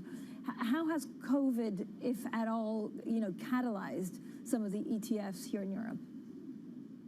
Well, Francine, I think it's played a couple of factors, right? I think it's reinforced the sense that the ETF market can be a point of price discovery and a point of liquidity when the markets are volatile, which we obviously saw back in in March and April at the start of this, and now we're continuing to see, into the autumn.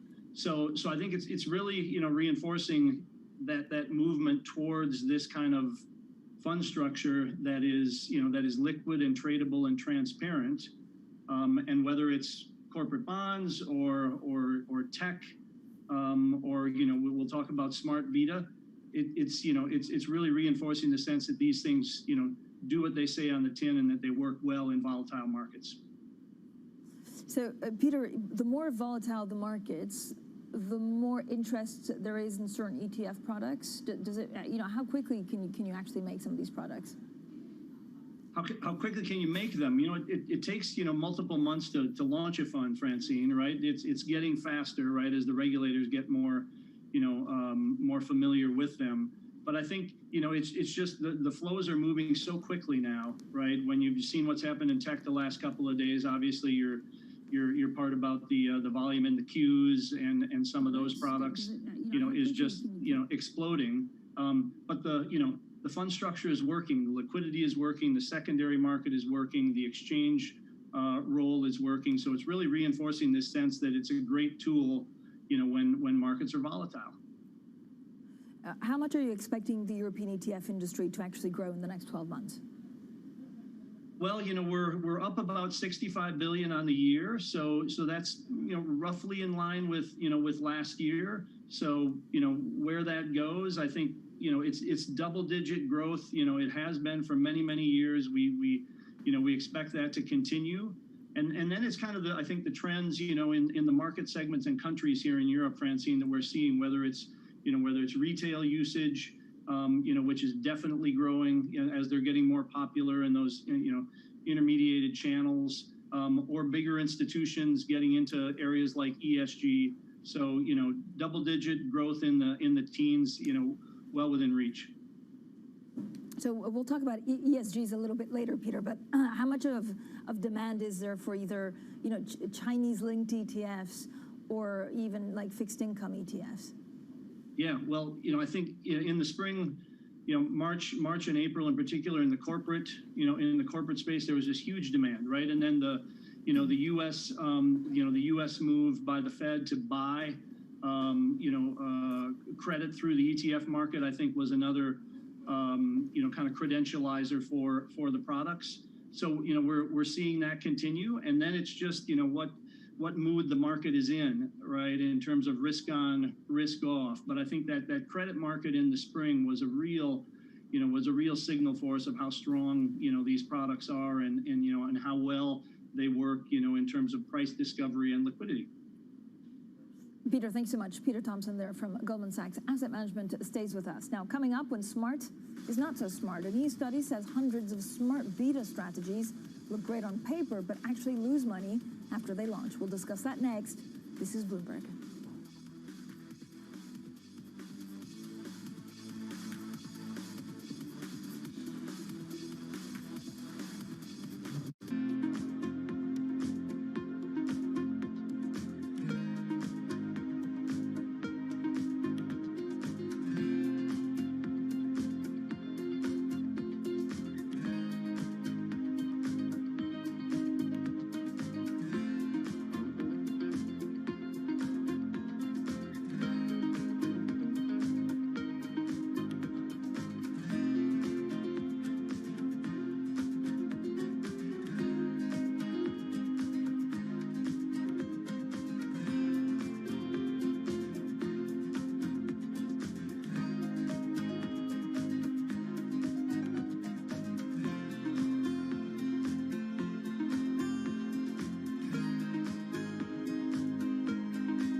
This is Bloomberg ETF IQ Europe, everything you need to know about the funds and the flows. I'm Francine Lacroix. Now, a new study says hundreds of smart beta ETF strategies look great on paper, but actually lose money after they launch. According to researchers at the University of Washington and the University of Hong Kong, the average above-market return for smart beta strategies before they're listed is 2.77% per year. But once they actually become ETFs, that flips to a loss of 0.44% after fees are taken into account. Well, joining us on the phone now is Athanasios Psorafagis from Bloomberg Intelligence. Athanasios, great to have you this week with us. What do you think is the cause of the underperformance once these ETFs actually go live? Hi, Francine. Good morning. Sure. So there's a big disconnect between sometimes the test laboratory where researchers are working on index providers, and then when a product actually needs to come to market and actually needs to face some real-world headwinds. So one thing is what feeds into this. One thing you mentioned, the fees, obviously. A lot of these back tests, they don't factor in fees. But when we expanding on fees, there's just total cost of ownership, right? And when you actually have a product out in the real market, there's things like trading costs, depending how often the fund rebalances, tracking error. So all these real-life costs now get embedded into the real product that's being launched, and sometimes don't get picked up on the back test. The other thing, and the beauty of a back test is just biasly, we have the beauty of hindsight, right? So if I'm building a great back test, I know that in 2008, I should probably avoid financial, so I'm going to pick one that probably does really well during that time period.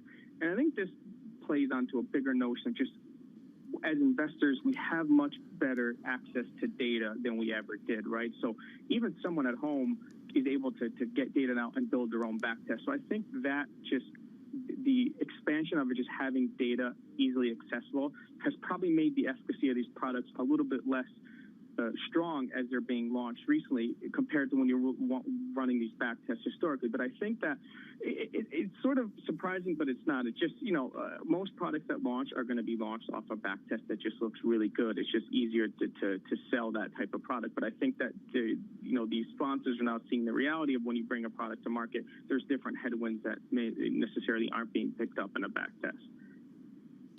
Athanasios, what does this mean for smart beta then as a whole, and are you still bullish on the category? Yeah, we are. And one thing that this report mentioned as well, and I think that it sort of went under noticed, was there's still $1 trillion in the smart beta category globally, right? So despite this underperformance being live, people are still allocating to smart beta. And if you look at why we're still really bullish on the case, one, it's still really cheap compared to a lot of the active funds that they're going up against. And I think this is the crux of it, is that who's the real market that they're going after, right? They're not necessarily being measured against themselves. They were made and designed to really be a replacement for active managers. And if you look at it in that context, smart beta still does really well. Their outperformance rates of active are still really strong. And I think that it's going to still be demand for these products. And even more so in Europe, where smart beta represents just only about 10% of the market compared to 20% in the US. So I'm still very bullish on the smart beta category, probably even more so in Europe, where it's still very much an active.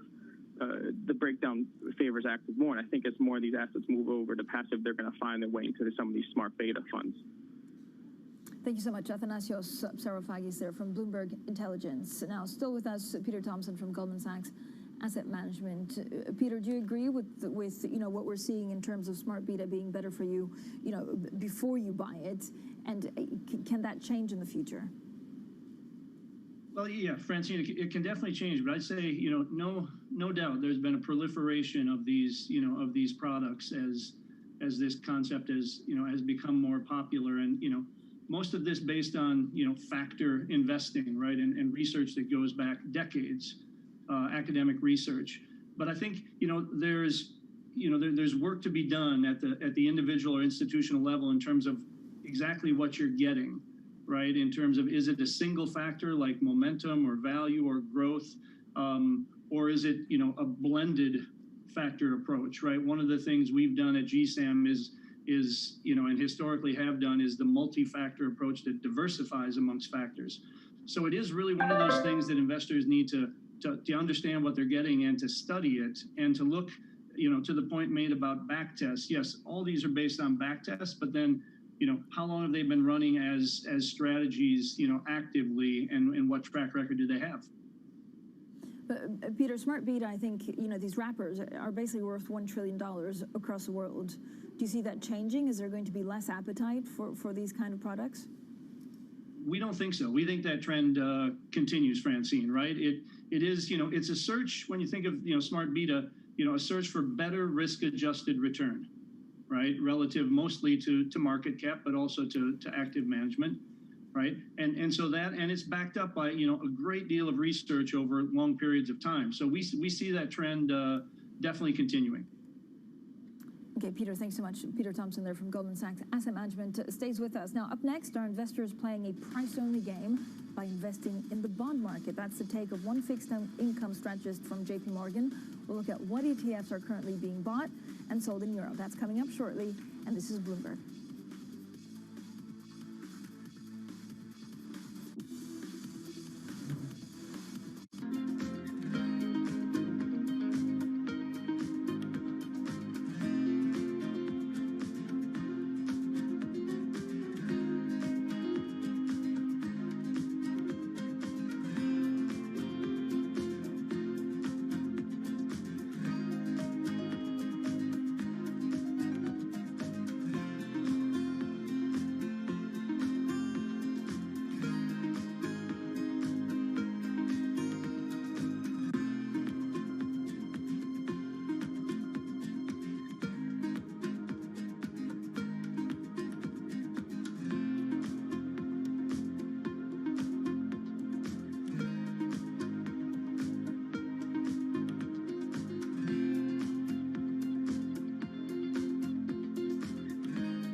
Climate change is the defining issue of our time, so we've redefined how we cover it.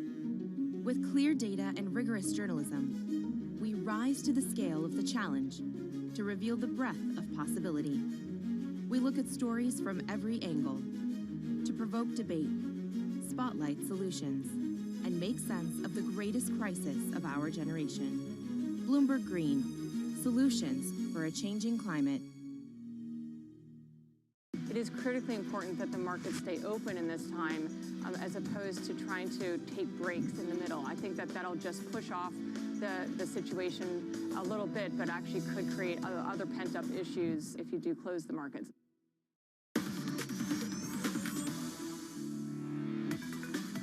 This is Bloomberg ETF IQ Europe, everything you need to know about the funds and the flows. I'm Francine Lacqua. Now, in a moment, we'll look at all of the week's winners and losers, but first up, let's focus on green investing.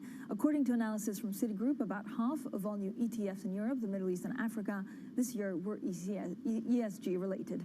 Now, green funds actually took in more money, that $4.2 billion in assets, than non-ESG funds, which attracted $3.8 billion. Well, still with us, Peter Thompson from Goldman Sachs Asset Management. Peter, how do you explain this pickup in demand? Is it partly, as you know, the health crisis and the economics crisis hit, you see a lot more countries and the European Union trying to go through this green transformation, or is it just on returns? No, I'd say undoubtedly, Francine, it's been impacted by, what's happened this year, in particular with the COVID crisis. But I think, this was coming. Right, ESG was getting bigger and bigger, and what's happened has just kind of catalyzed that I think made people think really hard about, what that means. And I think in particular, the S of ESG that's been highlighted, so dramatically by the COVID crisis has really changed things, with the way people are considering this from an investing perspective. I mean, because we don't really have a taxonomy, we don't have a common language. Peter, once we have that, do you think that the demand and actually, the products will grow significantly, or is it something that's secondary? No, I think this is a significant area of growth, almost unqualifiably, Francine, right? And I think we're seeing also, and it depends on the country, of course, but particularly in Europe, regulation is really starting to drive some of this change. So from the top down, but then you're getting that bottoms up, that grassroots, just folks asking their advisors, how is this investment I'm making fit, kind of societally, right? And asking those questions. So I think, the ETF market is one that's well suited to help in that respect. And that's why you've seen, I think it's, 40 or 50 new launches of ESG ETFs just this year, in 6 or 7 months. So, Peter, do you have any, how much is the ESG ETF market as a proportion of the rest of the ETF market in Europe, and how much will that grow? Yeah, I think globally it's around 10%, Francine. It kind of depends on how you measure it. But in a proportion of new funds launched, you're looking at about 2/3 of the new funds in Europe are ESG, right? So this is really something, that is becoming very prominent. And in terms of people looking at, benchmarks they've held for a long time and saying, do I need to reevaluate these relative to, the E, the S, or the G, or some combination of that? And you make a good point in terms of, the data is catching up, right? Not yet standardized. And in particular, the S is harder to quantify, but we see this as a long-term trend. All right, Peter, thanks so much. Peter Thompson there from Goldman Sachs Asset Management stays with us. Now let's take a pause to look at ETFs, which are currently attracting the money, with Danny Berger. So Danny, ESG, part of that story over recent days. Francine, you and Peter really set this up perfect for me. At the top of the leaderboard over the past 5 trading sessions is an ESG ETF. Now, it's an exclusionary one, which means that the way that it's set up is it excludes non-ESG stocks rather than really focusing in specifically on environmental, governance, and social stocks. So that got $338 million worth of inflows over the past 5 days, as I said. Now, the next one is gold. Now, I think it's really interesting that these two saw almost mirror image inflows to each other. As Adeline Diop, our Bloomberg Intelligence analyst, puts out that wrote recently, ESG ETFs are behaving a lot like gold. Perhaps they'll protect you from some downside. They're an alternative to a more low volatility asset. So both of those looking really attractive over this period when we have seen some sell-off in markets. Now, the final one there is an iShares EM bond ETF. This one denominated in US dollars, so perhaps some people looking for yield, as other US Treasury, for example, see yields move further. Now, I want to stick with Treasuries and show you what the losers look like this week, because you'll get a very specific flavor to them, and that's that they're all Treasury bond ETFs and other bond ETFs. So at the top of the leaderboard is a 7 to 10 year bond ETF offered by DECA. Next, we have an iShares aggregate bond, followed by a corporate bond ETF. Now, this comes on the heels of JP Morgan Asset Management warning fixed income investors that too many of them are just fixated on price, and they're doing this really sacrificing capital preservation, saying that this is a mistake because it's not a question if, it's a question when the bond rally will end. JP Morgan, for their part, their strategic fixed income fund has zero allocation to US Treasury. So these warnings being felt throughout the market here, certainly among European listed ETF. So Oksana Aronov, she says bonds have become a get-rich instrument. That's not what they were meant to do. If you look out at 3 to 5 years, the story for bonds is a pretty bleak one. So that sentiment really captured in this week's ETFs winners and losers. Danny, thank you so much. Danny Berger there with some of the things that moved this week. Let's get some final thoughts from Peter Thompson. He's from Goldman Sachs Asset Management. Peter, one thing that caught my attention actually is non-transparent ETFs. I mean, has opaqueness ever worked for anyone? What are these ETFs anyway? Yeah, well, that's a trend starting in the U.S. And it just started, oddly, kind of this spring, Francine. But it's that sense of putting an active strategy into, an ETF wrapper with not the degree of transparency that you're used to with an ETF, where you see all of the constituents every day, and that is designed to protect, the intellectual property of the active manager. So that's just started, but it's off to an interesting start in the States. Is growing quite rapidly. It's still very niche, but once again, we think there's probably a growth story there, but it's going to be the public getting their heads around that sense of how is this different from my normal ETF. But once again, it's the adaptability of the wrapper seems to be working in that space, but it's just starting, very early days. Peter, do you think it'll catch up in Europe? I believe it'll come here, right? I mean, in some sense, we follow the U.S. in the ETF market. I think, ESG, is an exception to that, where we have, I think it's about 75% of the sustainable assets are in Europe, right? And ETFs leading that charge. But yeah, I think it'll turn up here, maybe in the next 12, 18 months, Francine. And just a final thoughts, Peter, when you look at some of the other things that, we should be mindful of, what's the volatility going to be like in ETFs from now until the end of the year? Well, I think we're still going one way here, right? The assets are going to continue to grow. This is still, a growth market and a growth product. It's kind of where it goes next. I think, like you highlighted, ESG is a space, we really need to keep an eye on, because that's just front and center right now. And then it just depends on, the overall volatility of the market. But again, the ETFs, inflows, outflows, you look at volumes as much as you do assets. Peter, thank you so much. Peter Thompson there, head of European ETFs at Goldman Sachs Asset Management.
Another day of risk off across the financial markets. We bring you special coverage of all the price action and implications here on Bloomberg Television.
Bad reaction. AstraZeneca slams the brakes on its phase 3 vaccine trial after one of the test patients contracts an unexplained illness. Tech tantrum. Apple drops 7%. Tesla slumps by a record 21%. In yesterday's session, the Nasdaq enters correction territory. Plus, England prepares to reimpose coronavirus restrictions on the public, banning gatherings of more than 6 people. Well, good morning, everyone. This is Bloomberg Surveillance. I'm Francine Lackman, London, Tom Keene in New York. A lot going on in the markets, Tom. After we saw the sell-off yesterday, we did talk about it yesterday before the big move, and then stocks now are actually climbing. A bit more reassurance on the markets, and we're expecting for now, it can change very quickly, just a bit more of a flatter day. Yeah, futures up 21. We'll get to the data check, but Francine, I really want to say to our team yesterday, coming off Labor Day, I thought we did a great job yesterday of explaining the complexities of the beliefs of the market over what we wrought yesterday. And it was, you know, really in all these years, it was really one of the strangest days, oddest days yesterday that we saw. And all I can say is I still can't find an entry point on Tesla. I want to get into Tesla, Francine, but maybe it'll go down another 20%. I mean, it's still up some 300% actually since the start of the year. It's something that we'll look at very extensively. Now let's get straight to the Bloomberg First Word News. In New York City is Ritika Gupta. Hi, Ritika. Morning, Tom, Francine. Senate Republican leader Mitch McConnell is setting up a vote tomorrow on his party's latest virus relief bill. It's a so-called skinny proposal designed to break the logjam with Democrats in the House. The Republican bill will cost up to $700 billion. That's a far cry from the Democrats' $2.2 trillion relief package. Once again, U.S. infectious disease chief Anthony Fauci is countering something President Trump has said. This time, Fauci says it's unlikely that a coronavirus vaccine will be available by Election Day. President Trump has hinted that a vaccine could be ready by then. That has skeptics concerned that politics will influence regulatory decisions on immunizations. In the UK, Prime Minister Boris Johnson will ban all social gatherings of people more than 6 people. A surge in coronavirus cases to 3,000 per day is prompting Johnson to act. There will be exemptions for organized sports, plus for people getting together for work, weddings, and funerals. And bond market guru Jeffrey Goodlack says high-yield debt default rates may almost double. The manager of Double Line Total Return Bond Fund says the Fed's policy actions are distorting asset values. Goodlack's views reflect broad skepticism about the market's connection to economic realities. Global news 24 hours a day on air and on Bloomberg Quick Take, powered by more than 2,700 journalists and analysts in more than 120 countries. I'm Ritika Gupta. This is Bloomberg. Tom Francine. Ritika, thank you so much. Greatly appreciate it. Equities, bonds, currencies, commodities, and the word this morning is stabilization after the emotion that we saw yesterday. Yes, futures up 18, Dow futures up 79, NASDAQ futures up 160. What you need to know is the VIX 34, 35-ish. I'm not sure where that high was yesterday. In nicely to 31.28 with stability in the bond market. I'm going to call it yields in a basis point, 0.67 on the benchmark 10-year. Dollar ever stronger, though. We'll talk to John Norman about that in a moment. And I really want to look at the sense of aggregate demand seen in oil with West Texas 37.28 as well. Francine, the JOLT survey at 10 a.m. could possibly be jolting.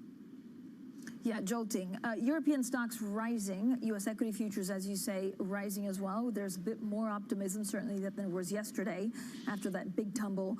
We saw treasuries and the dollar are racing their increase. What I'm looking at, Tom, extensively is a pound headed for the longest declining streak since March on worries that talks could collapse over changes to the Brexit withdrawal deal. And that's something that Kit Jukes of Societe Generale was writing today, whether what we're seeing in pound will also have an effect on euro longer term. Very good. We've given a lot of different opinions over the last 2-3 days on these odd markets. Always of interest, the opportunity there of a correction in the NASDAQ down 11%, to see the Dow down 6%. And for a while, there's stability across assets. Right now, joining us, John Norman with JP Morgan. He has been a frequent guest, giving us a wonderful cross-section. His hyper-detailed research notes at the pro level, we'll try to get them into English here over the next 15 minutes. John, in English, how did you adapt and adjust to what we've seen the last few days?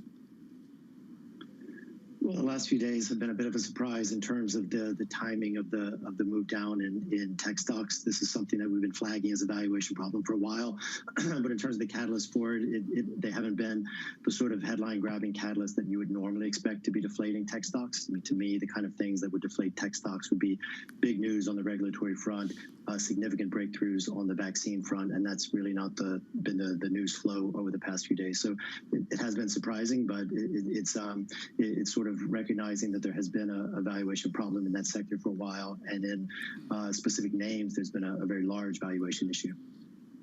John, there is this thing called profit taking. There's also a thing called loss taking, and some of that has to do with reversion to a mean. How important is reversion to the mean here, whether in equities or in foreign exchange? I think this reversion to the mean concept is incredibly fuzzy in the current environment. If you have a structural change in the demand for certain assets like tech stocks because of a desire by households or businesses to self-insure against COVID-19 or the next virus, then you really can't rely on the old mean as an anchor. So this is why I always put a bit more emphasis on catalysts, what would be the required policy development or cyclical development to get these markets to move lower, even if we don't know exactly what the fair value is. John, I mean, if we talk about a correction, is that it for the correction? I mean, you know, I don't know whether it needs to correct further. We have a brilliant piece by John Arthur saying if you look at corrections and what it means for this markets, it's pretty fuzzy because Tesla certainly is testing the lexicon when it comes to correction. I don't think it's possible to be precise around what the required correction is. If we think, as I said, we don't know exactly what the fair value is on these stocks in a structurally different sort of demand environment for those products, but also it's incredibly difficult to measure the amount of speculative demand that went into particular single names. We have a sense that most of this activity was probably concentrated in August. You can simply look at the charts and see that the August move has been reversed mostly, and I think that's one reason to feel like most of this move is over. What happens from now until the end of the year? How much volatility, John, are you expecting? I think you're going to see actually quite a decent amount of volatility. Unfortunately, you've got a convergence of a couple of types of risks in the market now. One is that a lot of clients are bracing for a downshift in global growth. This would be sort of the natural consequence of a period of pent-up demand that simply gets spent. But the other is a range of policy risks, whether it's the U.S. elections or hard Brexit and all the wild cards around the vaccine. Will there be a breakthrough over the next couple of months, or will there not be? So I think markets are pretty much going to move in a range. I don't think it's the end of the bull market in equities or credit. I do think there will be a rotation into some of the less loved markets, particularly EM, but I think the next couple of months these markets are likely to move nowhere. I want to point out Turkish lira 7.49 went out to new weakness about 3 hours ago, maybe 4 hours ago. I don't know what 750 means, but there it is. John Norman, please give us your view on the weak dollar certitude. The weak dollar crew has been absolutely crushed in the last 3 or 4 days with, I'm going to call dollar stability DXY out to 93.59. Reaffirm for us your belief on dollar direction. Well, my view on dollar direction is very pair-specific, meaning I think the dollar is going down versus the yen, the euro, and gold over the next year or so. I think it's going down versus some of the higher yield emerging market currencies like Mexico and Russia. I think it will also go down versus the higher quality North Asian currencies. That to me is China, Taiwan, Korea. This is all dependent on Biden being the next president, not Trump being the next president. This is also dependent on some sort of vaccine breakthrough in the next few months. You know, that's why I think the cycle is going to extend. That's why I think there will be some demand for these non-dollar currencies, but I don't think it's going to be an across-the-board dollar sell-off because you have a lot of country-specific weaknesses in a number of the EMs that clients used to want to own after a recession. Well, whether it's South Africa or Turkey as well. Walk us through the why of a Biden presidency initiating weak dollar policy. Give us, say, 2 or 3 ideas of what President Biden would do to the dollar. Well, to me, it's not about a specific policy which is going to be followed by the U.S. Treasury. It's about a less combative, less impulsive foreign policy. And so if foreign policy is really neutralized as an influence on financial markets, whether that's equities, credit, commodities, currencies, there's going to be a demand for, I think, non-dollar assets or the assets of higher growth regions like Asia or higher yielding currencies like Mexico or Russia. So it's more about just getting the president and the Treasury out of the picture in terms of influencing financial markets, which is, I think, mostly what you get under Biden, as opposed to another 4 years of Trump, where the likelihood of some geopolitical tensions is just much higher. Those tensions have tended to be dollar positive because they put stress on non-U.S. emerging market economies. John, what happens to euro in this kind of environment? Is the euro, due correction? I think the euro could trade down 2 or 3 cents over the next month or so, simply because the virus is still picking up in Europe. It's to be seen whether or not the European macro data start to roll over broadly as a result of that virus pickup. And in an environment where clients seem to be broadly long of euros, I think that's an unstable sort of situation. But I think the broader message around the euro is it's a much higher quality reserve asset than it was just 6 months ago. It's always been a reasonably high quality reserve asset because of the current account surplus. The concern has always been around sovereign risk. The sovereign risk issue, I think, has been laid to rest, at least for the next couple of years, because of the European Recovery Fund. I think there will be ongoing structural demand for euros. That's not the kind of demand that gets the euro to 130, but could it get you a few cents above 120? I think so. So I think this is a buy and hold asset. I don't think it has as much upside versus the dollar as the gold price, but I'd rather be long the euro over the next several months than short the euro. John, thanks so much. John Norman there of JP Morgan stays with us now. Coming up on The Open, we speak with Mike Wilson, Morgan Stanley chief U.S. economist. Or Jonathan Farrow will bring that interview to you. That's 9 a.m. in New York, 2 p.m. in London, and this is Bloomberg.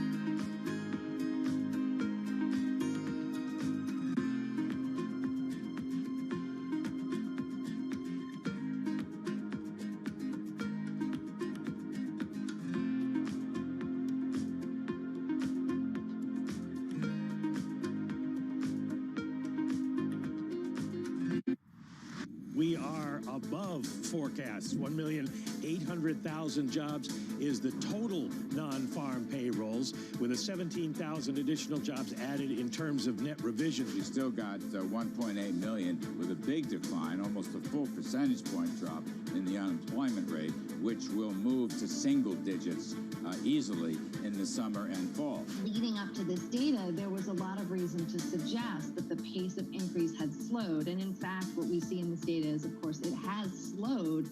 But the good news is that it is continuing, and it is continuing despite some slowdowns that we're seeing around the country as a result of an increase in cases. People tend to focus on the growth rate. The big issue is the depressed level of spending and income in the economy, which is reflected in the level of the unemployment rate of around 10%.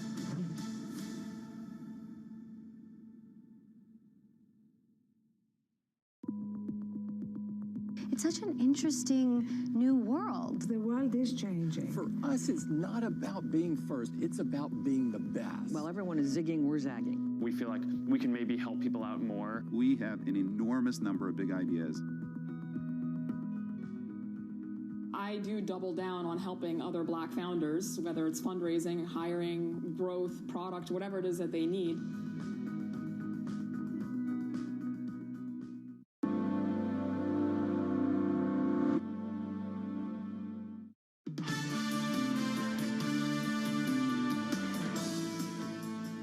This is Bloomberg Surveillance. Tom and Francine from London and New York. Now, we were talking with John Norman about some of his FX calls. We were talking about weaker dollar.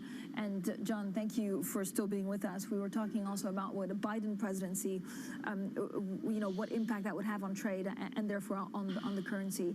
Where else do you see that changing? If we have a Democratic president, after November 3rd, taking office in January, What does that mean for technology stocks? Are there sectors that will actually do better out of it?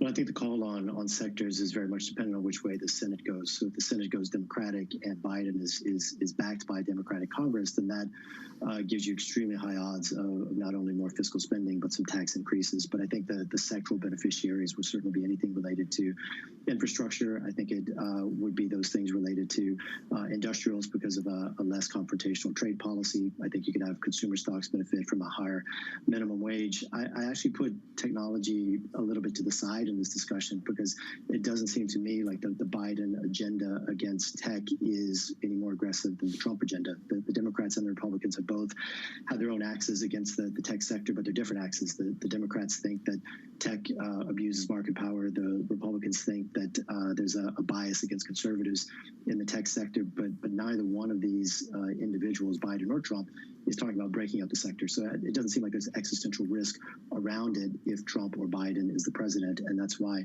I think tech might be a bit of a sideshow for the next administration. I think this is a little more about trade policy, what that means to particular sectors, also fiscal policy and what that means for infrastructure, and probably healthcare, because if you have a divided Congress or maybe even a sweep that doesn't have grand aims for broader national health care, then I think that sector is carrying a risk premium for a more adverse outcome. John, the Fed Chair Jay Powell really surprised many observers by then shifting to an average inflation targeting. Are you going to see that around the world? Are more central bankers going to follow suit? Well, it seems like because you have these policy reviews in place in other big central banks like the ECB, there's kind of this expectation that they'll say something different from the policies that they've been following over the past several years. But what really matters here is whether that change in policy or that change in mandate or that change in target is backed with a change in operating policies. Are they cutting rates or making them more negative as a consequence of this? Are they increasing the pace of balance sheet expansion? Are they changing the range of assets that they buy? And if the answer to those questions is no, no, and no, then I think this is a policy change of almost no consequence for markets. And I feel like that's kind of where the Fed is. They spent 18 months with this policy review. They sort of released it at Jackson Hole. We may get more details at the September FOMC meeting, but unless there's a cut in rates, unless there's a change in balance sheet policy, I don't think this has any stimulative impact, and therefore I don't think it matters a lot for financial markets over the next year or so. John, it's maybe off your remit, and it's certainly something I'm guilty of not paying enough attention to, but that's supply coming to market. With all this debt buildup, what is the JP Morgan view, in your view, on how supply will be disruptive in full faith in credit debt? I don't think supply is disruptive to markets in an environment of low inflation. I think there tends to be demand because, strangely, at these yield levels, people see value if you think policy rates could be at zero for the next 5 years or maybe more.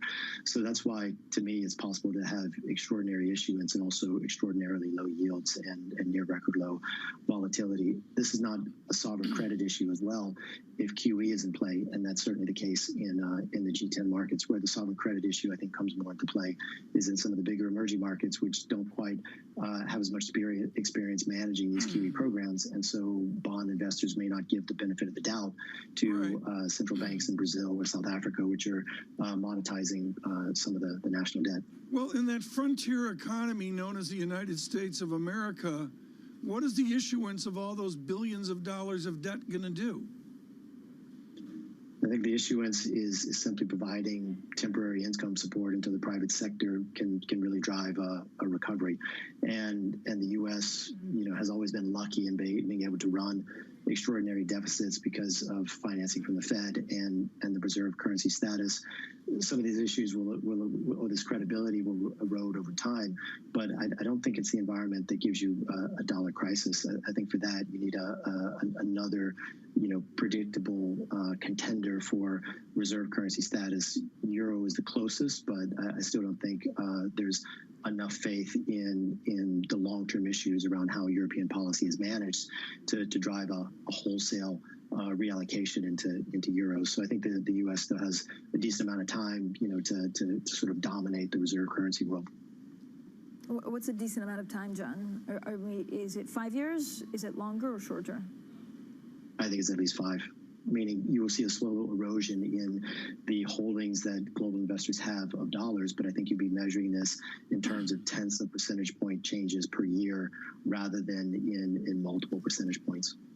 John Norman, thank you so much for the brief. Greatly appreciated, particularly after the market volatility seen yesterday. Mr. Norman with JP Morgan, head of their cross-asset fundamental strategy. We've got much more coming up. A colleague of John Norman's with us here on Bloomberg Surveillance. Later this morning, a different view, more towards economics.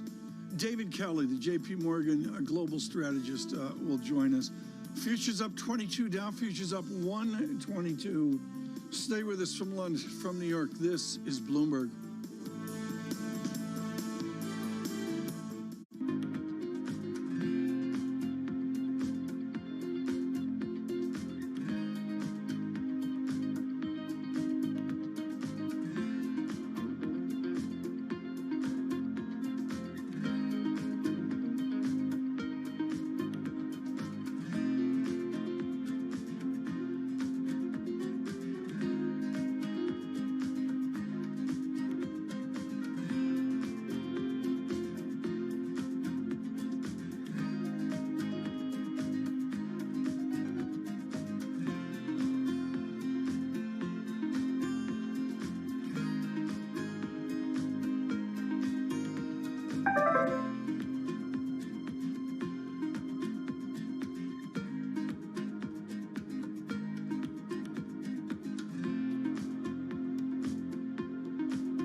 This is Bloomberg Best, your weekly review of the most important business news, analysis, and interviews from Bloomberg Television around the world. Ken Burns, welcome to Bloomberg Big Decisions. We have always been a mixture of things. We are always stronger for that mixture. Growth is a way to stay competitive, delight more and more consumers.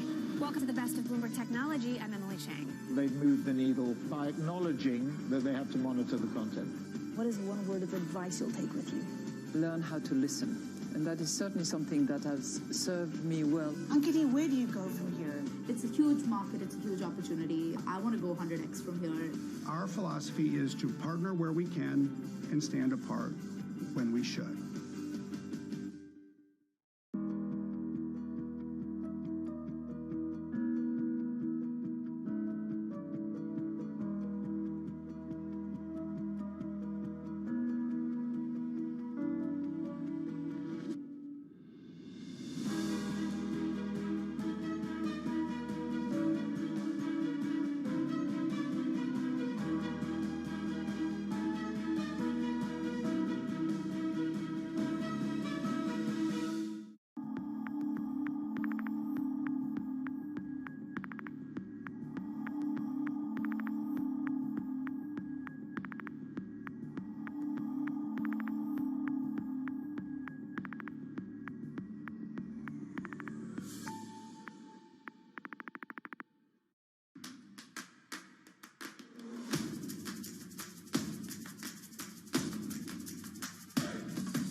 It's really a reminder, isn't it, just how sensitive the markets are to any commentary about trade. We did see some pressure on the yuan, we did see some pressure on the futures. That is now being reversed.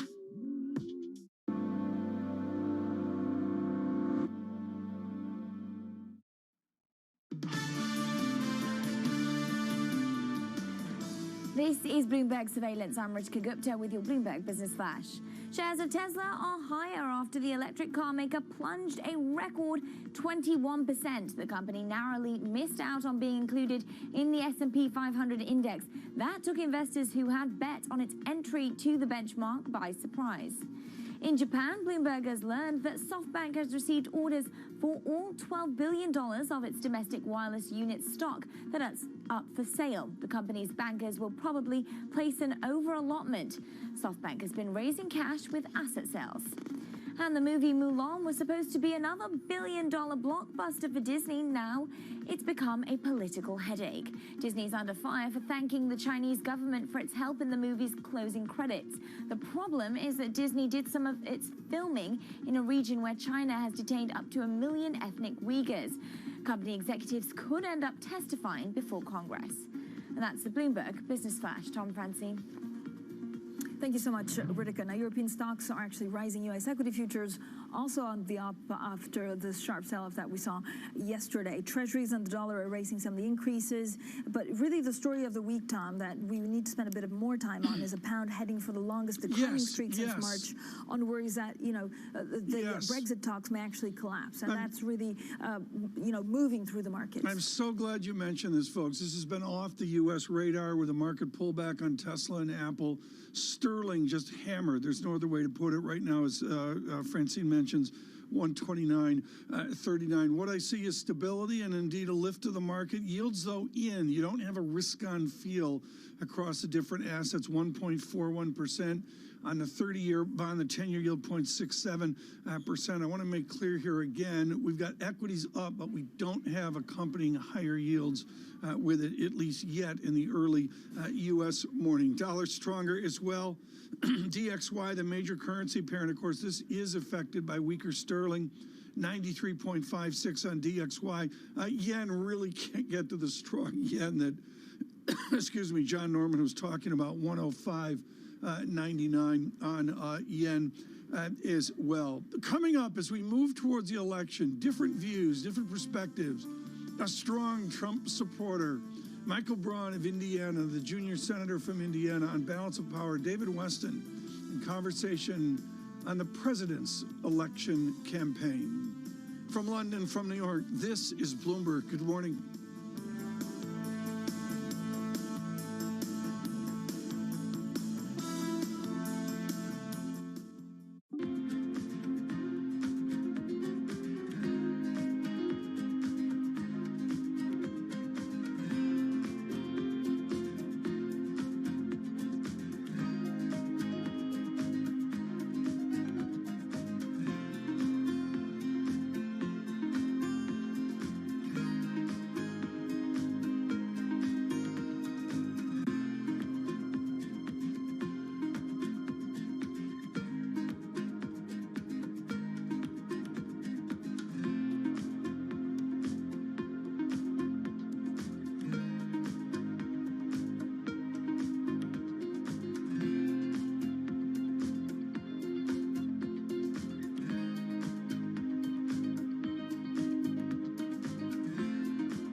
Me gustaría decirle a los empleadores que fueran más humanitarios con sus trabajadores, que les hagan valer sus derechos.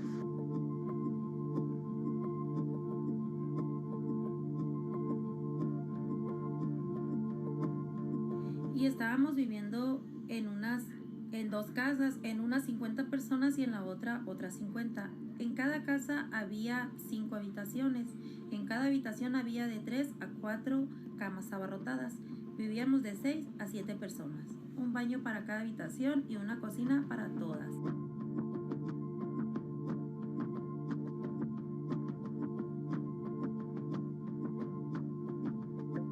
Una vez que nos atendieron en el hospital, al salir nos avisó una compañera que ya nos habían reportado a migración. Gracias a Dios ahorita de salud yo estoy muy bien, pero en lo moral no estoy muy bien, porque a causa de esta enfermedad yo perdí todo, perdí mi trabajo. Yo creo que mi caso resulta un gran problema de cómo las personas migrantes estamos en riesgo de explotación por parte de los empleadores.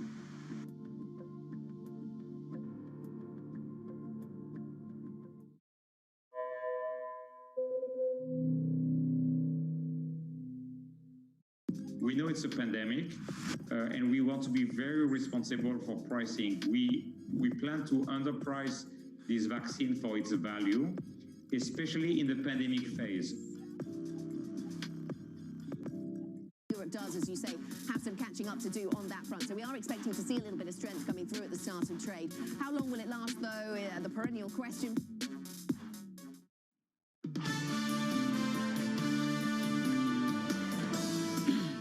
This is Bloomberg Surveillance. Tom and Francine from London and New York. Now, Tom, AstraZeneca has paused a late-stage trial of its coronavirus vaccine after a participant became ill.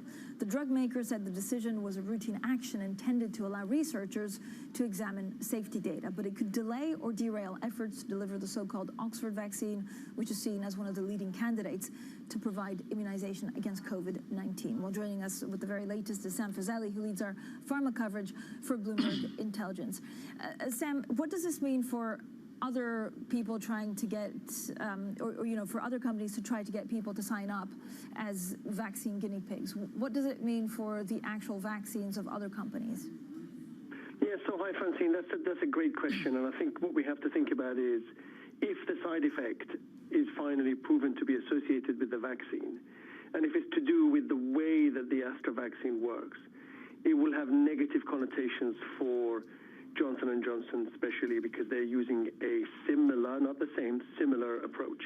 On the other hand, if the vaccines from Pfizer and Moderna show efficacy and safety in their trials, then they get a boost from the fact that the competitor vaccines are possibly, obviously it has to work out of the picture. Sam, I think what is so important here, and I really want to commend the Bloomberg print team for really doing a great job on this, is the misunderstanding of how many phase 3 trials fail. The numbers are shocking across all of medicine. Forget about the pandemic as well. This isn't really statistically a surprise, is it? No, not at all, Tom. It's, we in our world, when we value biotechs and phase 3s, we put about a 60% probability of success on those trials. And here you're dealing with a completely novel virus, a novel disease, novel vaccine technology, and it's going into healthy volunteers. So not just because of lack of efficacy, but safety becomes a big question. So, of course, that's absolutely the case and an issue that we have to bear in mind, especially when we try and push a certain date for the delivery of a vaccine. So, Sam, are we going too quickly? Is there too much pressure from either company bosses or politicians to find a vaccine? No, I don't think so, Francine. I don't think there is too much pressure here. I mean, there is too much pressure, but I don't think that is the reason that we're seeing this issue here. They're doing large trials. They haven't been pushed to do smaller trials, which will be quicker.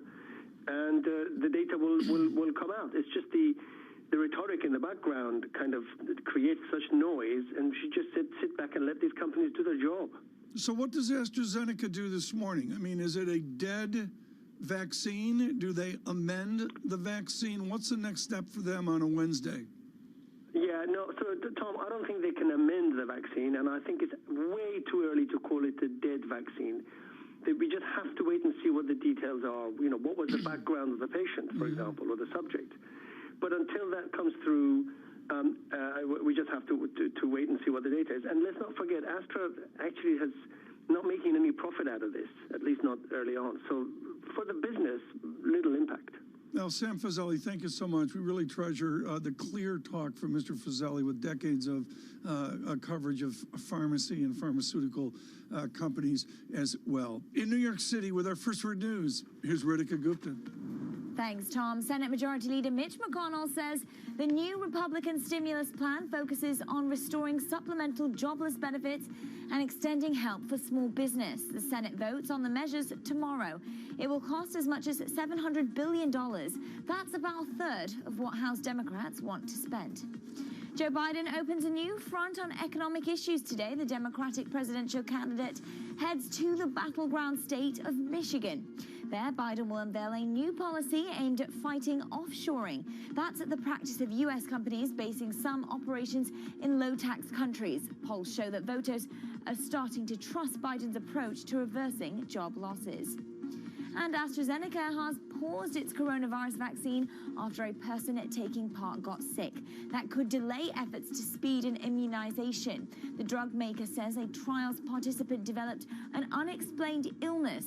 The pause will allow researchers to examine safety data and maintain the integrity of the trials. And blackouts tied to wildfires are now spreading beyond California. Oregon's Portland General Electric turned off power for about 5,000 customers near Mount Hood. Dry winds were threatening to take down power lines and start fires. It's said to be the first time such a public safety shutoff has happened outside California. Global news 24 hours a day on air and at Bloomberg Quick Take, powered by more than 2,700 journalists and analysts in more than 120 countries. I'm Ritika Gupta. This is Bloomberg. Tom Francine. Ritika, thank you so much. Now we'll talk a lot more about foreign affairs with Volfango Piccoli, Teneo co-president. We'll talk Brexit, we'll talk U.S.-China, and we'll talk Taiwan. That's coming up shortly, and this is Bloomberg.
The Boston Symphony Orchestra presents BSO at Home.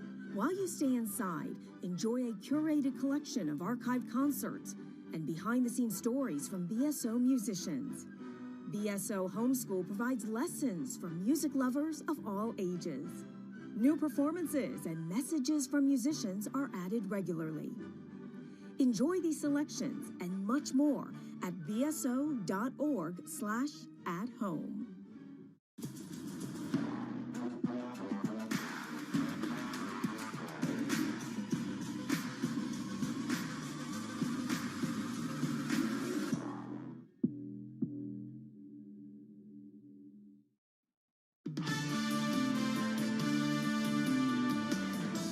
This is Bloomberg Surveillance. I'm Ritika Gupta with your Bloomberg Business Flash. Snowflake plans to raise about $2.4 billion in one of this year's biggest tech IPOs. At the top of the marketed range, the California-based cloud data company would be valued at about $24 billion. Warren Buffett's Berkshire Hathaway and Salesforce have agreed to buy $250 million of Snowflake shares in a private placement. U.S. businesses in China are not heeding President Trump's call to come home.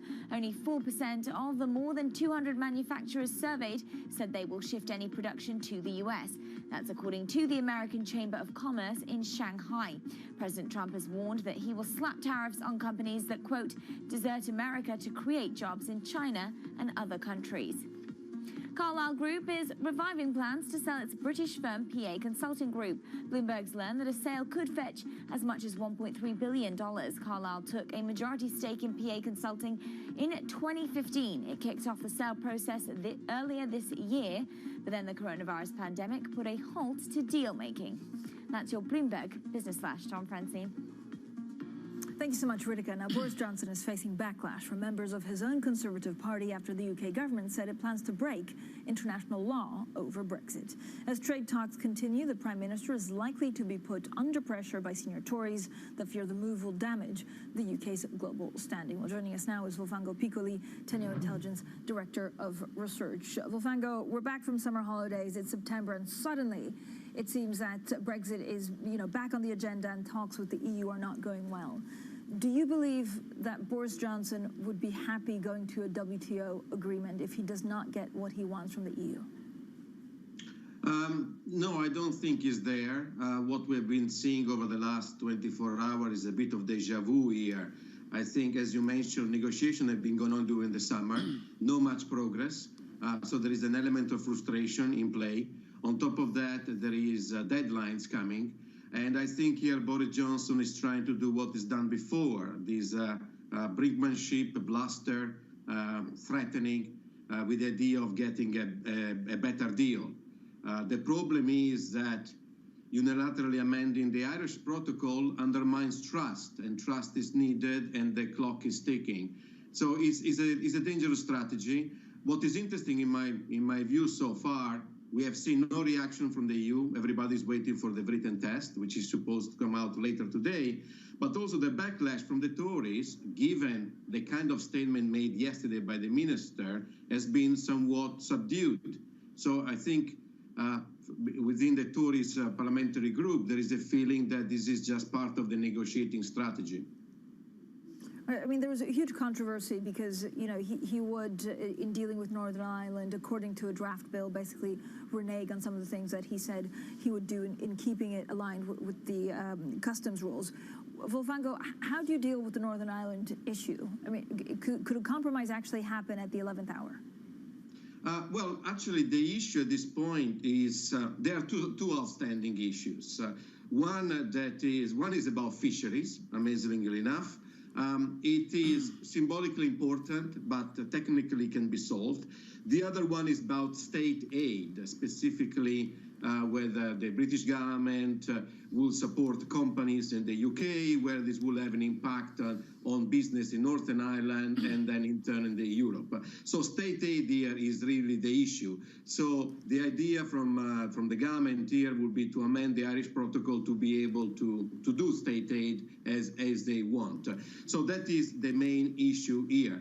The problem is that amending unilaterally the Irish protocol, it breaches international law.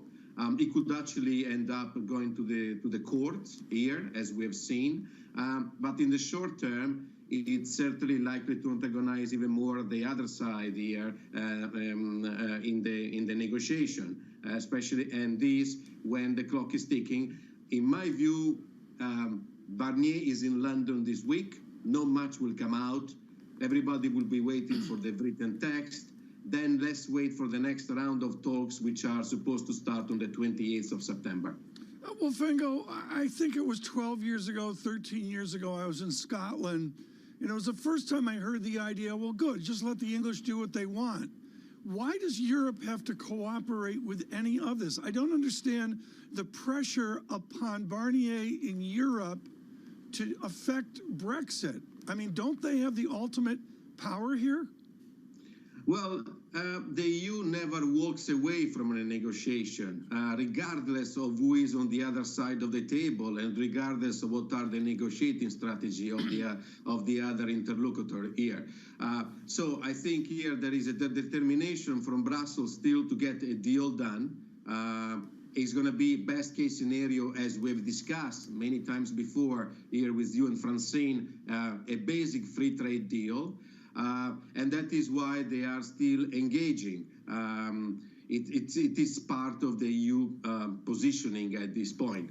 Talking about Scotland, here, as you just mentioned, what is interesting here in the calculation that Boris Johnson has to make, whether he's really serious to walk out with no deal, is that he's facing the biggest economic crisis this country has seen since the Second World War, and the Scottish independence referendum issue is back on the agenda as well. And on top of that, it's not that the government is doing that well in terms of dealing with COVID. So can he really handle also an exit without a deal when he has got already the plate full of challenges? That is why I think that all in all, at this point, is still bluster and brinkmanship. So we stagger, thank you, we stagger into October. Where do you think this conversation will be October 1st? Most likely where we are today. I think we have to go to mid-November. The October 15 deadline was actually imposed by Boris Johnson. Obviously, it would be ideal to get an earlier deal so that everybody can prepare for that.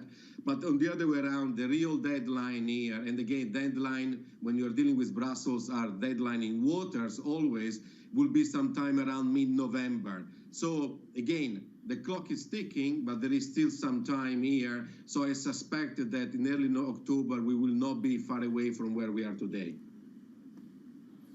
I have many questions, Wolfgang Go, and maybe if we just start about what worries you the most right now. I mean, there's the Germany-Russian angle and Nord Stream that we've been talking about. There's U.S.-China. What has a potential to actually escalate quite significantly over the next 2 to 3 months? I think I would rather take a different view here. I don't think there is a major risk of international crisis escalation. One to keep an eye on will be what is going on in the East Med between Turkey, Greece on one side, Egypt and Israel and so on. There is lots of military hardware being deployed in a small piece of sea. Something can go wrong. So let's keep an eye on that one. In terms of Russia, here, yes, Germany is up in the ante. Merkel is taking the lead. But on the other way around, I think much will depend also on whether Putin will be willing to help on the Belarusian front. So there is a connection there between Nord Stream, Navalny, and Belarusia. So I don't think Merkel has made up her mind yet, even if she's increasing the pressure on Moscow. The other issue to keep an eye on, in my view, is COVID, because if we look at the numbers coming out from various European countries, including the UK, for example, the last week alone, as of yesterday, is 8,000 cases more. If we look at what's going on in Spain, in France, then the trajectory is up, and that is going to be the next challenge, at least between now and the end of the year. Wolfgang, thank you so much. Always a wonderful brief, and we'll do this again. Wolfgang Piccoli, Teneo Intelligence, their Director of Research. Futures advance up 20 earlier, up 29 right now. Dow futures up 164. NASDAQ futures up 210 points. The VIX coming in from a 31, 32 level. Right now, a 30.80 in a full 0.66 points. On Balance of Power today, Rufus Yerkes, National Foreign Trade Council President. Stay with us. This is Bloomberg.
you see coming, some things you don't. The trick is to be ready for anything. Pablo from Infrastructure Support is working every day to keep essential market data flowing seamlessly. We keep on, so you can keep on.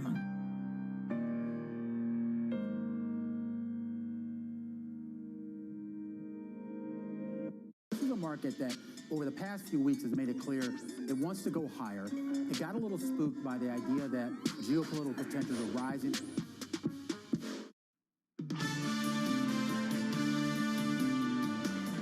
This is nothing. Listen, this is healthy. Obviously, the correction is concentrated in a few stocks. Those few stocks happen to have accounted for more than 100% of the gains of the S&P so far this year. You're going to have these pullbacks, especially even on some, white knuckle headline risk numbers. But ultimately, to me, as we drive through fundamentals in the next few quarters, for the path for tech is still higher. We still think large cap tech leadership, or what we would call selective cyclicality, is sort of the way to be positioned. And this is probably a shorter term disruption for the markets. Right now, we are just smack in the middle of some indigestion, I would say, for the street in terms of how they're processing the different option positions that we've seen from large institutional investors, but also from the retail community. We're advising investors to look at other types of sectors like industrials or healthcare, and to just not sell the market off altogether, but just be a little bit more pragmatic. We're headed into a period of pretty significant volatility, I think, in the markets.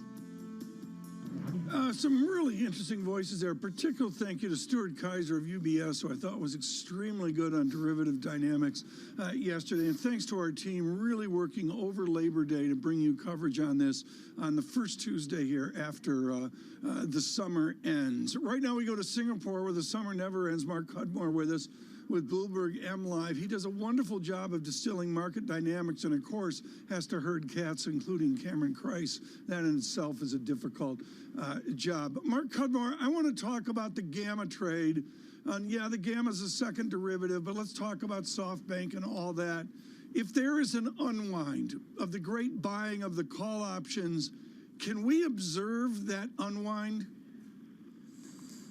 It's pretty hard to see in real time. Quite often you find out a little bit delayed fact. As you see the option volumes go through, you can interpret exactly what's going on, but it's only a little bit later on that we get the exact kind of positions of the unwind.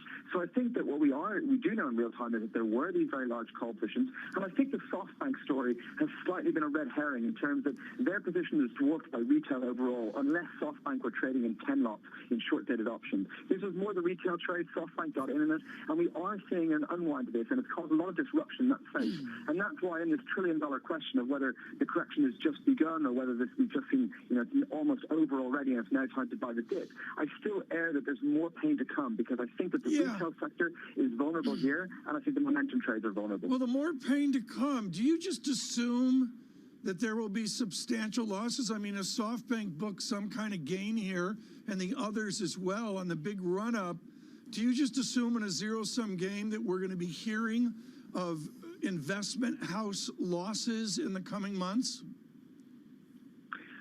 Look, that all depends how concentrated those losses are. You don't hear those big stories. Like, the market in trading options is a zero-sum game, but it depends how spread out the gains are versus how spread out the losses. Now, the gains here in the retail sector, you presume, are spread out we're spread out very large, and now the losses are spread out large on that side. However, as a whole group, they're operating almost as one. They're talking in these kind of chat rooms. They're operating as a unit, and that makes them very powerful. And that's why this has been the year where retail traders have bullied the institutional market.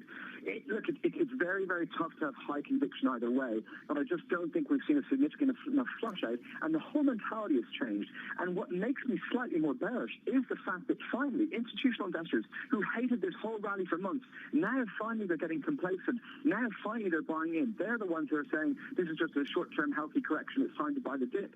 And they're saying that at levels way above where they're saying the market was overvalued 2 months ago. So that is what makes me slightly worried, that there's a shift in mentality. Retail are scared, institutional are complacent, and that's a worry. So Mark, where's the next fault line? I think it's a good question. Oil worries me because that's the real economy trade. Everybody's focused on NASDAQ, but we've seen a lot of oil weakness. And then when you get oil weakness, that's really spill over into some real companies. And that means it'll be both the real economy suffering at the same time we have this kind of modern stay-at-home tech economy also suffering at the point. It is hard to look much further than those tech futures because that is obviously where the real concentration of the value was, and that was the immediate kind of cracking point. But I think that it's going to spread beyond there. What other assets am I watching? Well, I think the dollar, as it continues to squeeze, will spill over because FX is where some of the positions were most stretched, especially with context with ECB tomorrow. So I think the dollar is one to watch. Interestingly enough, in our time, in Asia time, I watch Bitcoin for a good gauge of sentiment in the retail community. So I think that tech sector, dollar, commodities, and Bitcoin are all things to watch to see how the sentiment is changing. Mark, what do you do with sterling right now? Are you bearish sterling from these points? Absolutely. I think, look, the fundamentals for sterling, never mind Brexit, never mind the coronavirus situation, the fundamentals for sterling are extremely bearish. We've got very negative growth. We've got a very large current account deficit. And we've got negative real yields. Now, these have been negative at the best of times, but what's changed is the positioning. The short-term positioning is actually net long sterling, got net long in August, the most net long in more than 2 years. So the positioning is not there anymore. People don't have the bearish position on. And now we're going back into very contentious Brexit negotiations, and we've got the extra kicker that the virus is really spiking up in the UK just as schools return. So for me, everything is shaking up against UK, against sterling at the moment. And people don't have the position on, and people want to get that position on. So I think it's a very bad couple of months ahead for sterling. Mark Cudmore from Singapore this morning. Thank you so much. And again, folks, I really can't say enough about MLive. Some careful, original analysis of market dynamics. So it's looked at by Global Wall Street, and that, of course, on the Bloomberg terminal. Futures up 27, Dow futures up 150. A lift to the market. We're getting a little bit of stasis in bonds. We're getting away from the lower yield that we've seen in bonds through the morning, 0.68%, and the 10-year. I don't want to overplay that, but nevertheless, we're trying to get to a risk-on feel as well. Coming up, a really important conversation for those of you that believe in growth. Charles Cantor of Neuberger Berman in our next hour. This is Bloomberg. Good morning.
Let's suppose 10 years from now, when you say you might hang up your spurs at Netflix, what do you think you might want to do when you turn the ripe old age of 70?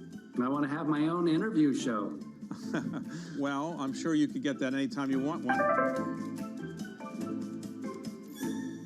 The rapidity with which we are moving relates more to technological advances in how you can make a vaccine even before you start testing it. That makes me confident that we are going to do everything we can to determine safety.